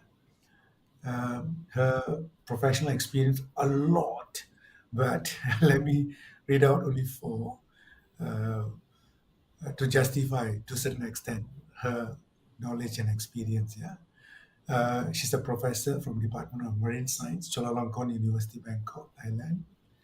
I've been to this university. I've played football at this university, but at different branch. And then Deputy Director, Aquatic Resources Research Institute, Chulalongkorn University, Bangkok, Thailand as well. Deputy Director, Unisearch, Chulalongkorn University, Bangkok, Thailand as well. And interestingly, she's an instructor, PADI Master Scuba Diver Trainer. Oh, she's truly a marine person. Yeah. Without much ado, can I call Dr. Suchana? The floor is yours. Hi, hello. Good afternoon. You can hear me, right? Yes. Yes. Okay. So thank you, Dr. Nelson, for introduce me. Actually, you can call me another name, Apple. It's easier, you know. So Suchana Apple That's is no interesting, problem. Apple. Yeah. So good afternoon, everyone. So first, let me thank the organizer for inviting me to speak in this workshop. It is my honor to be here today. And today, I would like to share with you not just only scientific findings, but a broader uh, perspective on how we can bridge science and society to protect and restore the biodiversity. Next slide, please. So, well, before the COVID, actually, this of my picture, would be the Earth that have no mass. But after the COVID, then our Earth, our planet, unfortunately, not just only covered with the mass, but all the disease, new emergence, issues have been going on. Next slide, please. So many of us probably ask that, well, right now, what era we are at? And some people might say that, well, it's in a, high technology era. But for me, as an environmental scientist, I always say that now we are in a plastic age or plastic era. Why? Because if you look around yourself right now, how many things that you have with you right now that made of the plastic? I think I've have lived one, right? Maybe your clothes or the cover of the cell phone. So we cannot deny that the plastic are very useful, but also we cannot deny that now it's also cause a problem related to the plastic, because when we throw away, then we could not really have a good management, then the plastic become a bad boy. Next slide, please. So, what do you think about this picture? So, as I just mentioned earlier, plastic is one of the emerging issues related to the environment, and then eventually is impacted over biodiversity, because it's not just only on land, but eventually it was end up into the river and also into the ocean. Next slide, please. And well, the origins of the problems is us humans. Now the situation is that we can see that many countries faced with the overpopulations. Next slide, please. Well, this picture I took it when I went to the southern part of Thailand, one of islands, very popular island, PP Island. What do you think about this picture? Well, it's a tourist destination, but it's just too much, right? Next slide, please. And this picture I took it by myself too when I went scuba diving in PP Island. And in that time, I went there just want to survey for fish survey. But I end up survey the feed. There are so many feed, human feed in the water, and you could see that in this picture we have two boats, right? In each boat they carry about 200 tourists on the boat. But well, actually around me in that time, it's not just only two boats, it's a total of 10 boat. So 10 boat, so can you imagine that how many feet that I have to count under the water? So in that time I end up, I could not survey any fish at all. Next slide please. The other thing that I would like to mention to you related to the biodiversity right now, so you can see that this picture, I'm not sure whether some of you was born yet, 1958. So 1958, when we collect one fish, one average of the weight of the fish that we could get for one fish would be about 20 kilo, right? But then later in 1980, when you go out and collect the fish weight would be roughly about 9 kilo, right? But for 2007, now one fish that we collect maybe average about 2 kilo. But if you go out and collect fish right now in 2025, I bet you would get less than 1 kilo. So this tells us something that, well, there's something happened going on with our biodiversity. Next slide, please. And I think I'm really lucky that I have a chance to go to Arctic 3 times and Antarctica, the South Pole 3 times for my research work. And you can see this picture. I took it by myself. The polar bear. The polar bear usually should be a big, chubby guy, but this picture shows us a very, very skinny. Next slide, please. And this picture too. Actually, when I first spot this polar bear, I didn't think that it was polar bear. I thought that it's a dog because the polar bear not supposed to be on the crib, right? Polar bear that I supposed to see in the Arctic supposed to be on the ice. But what I saw here, the picture that I show you, the polar bear on the crib, and it's not just only on the crib, but also the um the mommy polar bear and also the cub, they're eating grass and moss. So for the polar bear, they probably don't want to become a vegetarian, right? But because right now the sea ice have been melting, so they could not really go out and find their favorite food, like a seal, like a fish. Next slide, please. So the thing that I just introduced you is some of the thing that you could see that now, unfortunately, our planets, have been suffered, and our biodiversity have been suffered from those, not just only the global warming, climate change, but also from anthropogenic activity. So how we gonna do with that? Well, at these sessions and this particular workshop, emphasis on is that we need education, we need a capacity building to building not just only among science communities, but we hopefully we could reach out to other group, other stakeholder like the government officer, NGO, and also local people. And those are the one that right now I think many people, many programs, they are kind of focused on is capacity building, not just only among scientists, but outside of the science community. Next slide, please. And how are we going to do it? And I think many of the presenters, speaker already mentioned to you, we need awareness, we need a presentation, we need to outreach. But there is a couple things that I would like to highlight during my talk. Is that one thing that right now me and also the team at Chulalongkorn University we're doing is that we try to create role models. Well, one of the strategy of the capacity building and increased awareness is having a role models. Who can be a role models? Next slide, please. Well, when we're talking about role models, right? Usually we would have the famous actor and actress, and in this picture, you probably know, right? The left hand side is Tom Cruise and Cameron Diaz. Well, they can be a perfect role models, but because they have so many fans. But if you want them to inspire someone about conservation, can they be a good role model? I'm not really sure. Next slide, please. Actually, for a role model, scientists and anyone can be a role model. No need to be, very handsome or very beautiful. We need someone that can share the story with us and inspire us to do so. So we also need the role model to show us, not just only tell us. And this is the thing that we have been, our group have been, implements or uses a lot. Everyone can be able to tell us, but you can find a role model that not only tell us but show us, and then people can follow it, and this is very important. Next slide please. So science alone is not enough. We need to bring a people to the heart of the solutions. For me, I'm working on a conservation, so a scientist like us cannot work alone. We need all the partner that have to work together with us. Next slide please.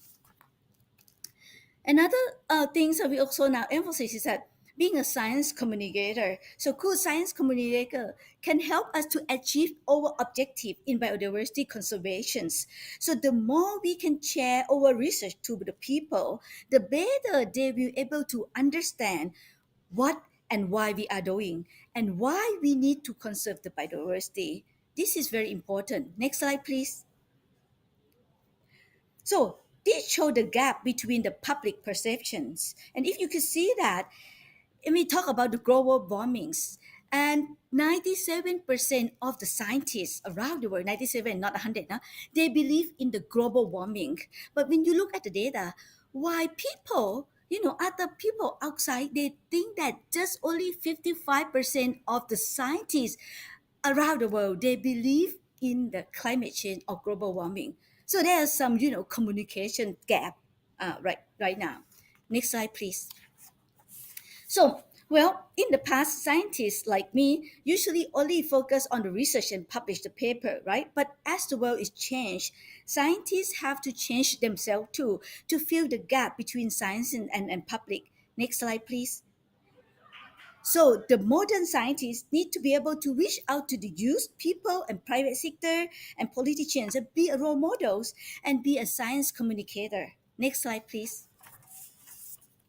And as just previous speaker mentions, citizen science, we need a citizen science to come together and help us to collect more sample. So let them help us. And remember that the public often learn best through the hand-on experience and through the story, not just only the theory. Next slide, please. And now we are in a real era of the social media, right? So use social media to disseminate your work, and also it's very important to let all those people understand our work, your work, in a way that they're familiar with. Next slide, please. And this is a cartoon, but I like it. And they said that, well, unfortunately, right now they seem to be spend more money trying to go to another planet than trying to fix this one, right? So you can see that when we're talking about biodiversity or environments, a lot of time people kind of ignore, and then maybe we could change to other planet. Next slide, please. One thing that I would like to touch it really real quick is that when we're talking about awareness, sometimes we forgot that human is human. Okay, in a term of a Maslow hierarchy of need, human, we need to fulfill our need first before we think of other people or other things. So the same when we play with the environment, with the nature, with the biodiversity, a lot of time it's not success as we would like to be, because many humans still not think that environment is part of us. Next slide, please. And also another thing is that when we're talking about environments and also the economics, well, for the developed country, probably don't have a problem. They can go parallel together. But for the developing country like Thailand, when we're talking about conservations and economy, a lot of time is go to economy more than conservation. Next slide, please. So I think it's time to act now. Okay, first is to let the people attitudes and perception need to be changed. Is that the conservation, economics, everything have to go at the same time. And next slide, please. And definitely, the other thing that we need to change that perception is that humans are not the top of the pyramid. We are part of the nature and part of the planet. Next slide, please. And humans are part of the nature, not a part of the nature. And this is very important that we have to convince them first before we be able to let them, help us for the conservations. Next slide, please. Last but not least, I would like to say that remember, our planet is in your hand. As a scientist, we cannot work alone. We need a partner, networking, and we need to be out of the comfort zone to be a role models and be a science communicator. So, and if we can do right now, we can make a difference to protect our biodiversity, protect our environment, and we can make sure that we will leave a better planet for our future generation. Let our future generation remember us as a proud ancestor. Thank you very much. Thank you very much, uh, Dr. Chana. Very interesting. I note down some statement uh, from you, Doctor. You mentioned about plastic era, which is actually challenging our fundamentals in terms of we had very progressive era before, but now we are coming to plastic era, which is progressive in a way, but it's also a downfall for the planet's health. Yeah, and you also mentioned about carrying capacity, which is a concept. It's not new, but it's an old concept, but nobody bothers or very less attention given on that. And you also mentioned about capacity building. Yes, it's very important if you want to move forward uh, as a communities. Yeah, and partnership is very much underlying. You mentioned from science, the solution go through people, then we can get true solutions. Yeah, and also I have two questions that I've jotted down. Okay, right. Now we go to the real interaction system, interaction session. We have heard four speakers, including myself, presented, and now we want to open it up to the participants. Um, maybe we set some rules here. Yeah, I've given two questions to the secretariat for the speaker number actually E2. Yeah, Nathan, you it's not E1, E2. Um, but I also have a few other questions. But let's open it up. Sorry, before we open it up to the participants, maybe I ask one question each to the speakers. Then I open up to the participants. So, question number one to the first speaker. Yeah. So, what is your challenges in citizen science, especially when you engage communities?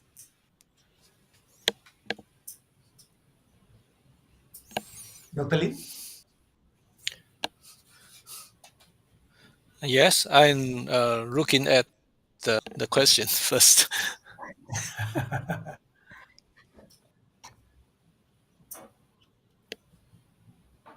Or maybe I go to the second speaker. Dr. Chan? While Dr. Lin looking into that Mm, question, uh, does the roadkills of wildlife and human yep. correlates?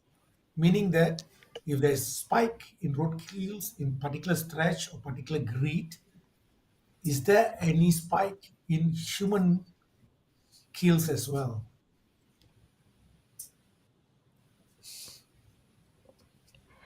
Mm, I'm not sure the youngest were people in Malaysia's how to join the CTN science and what they are thinking.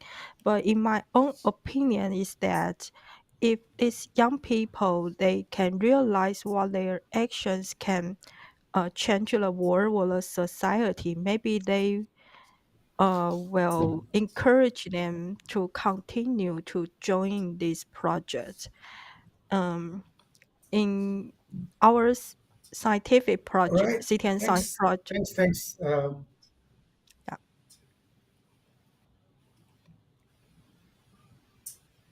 Carry on if you want to continue that, Dr. Chan. Uh, yeah, You are done, yeah? almost. Yeah, at them.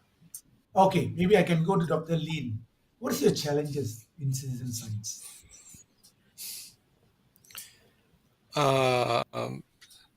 Saying about challenges of the citizen science, I think the challenge will be quite, I will say, different social backgrounds.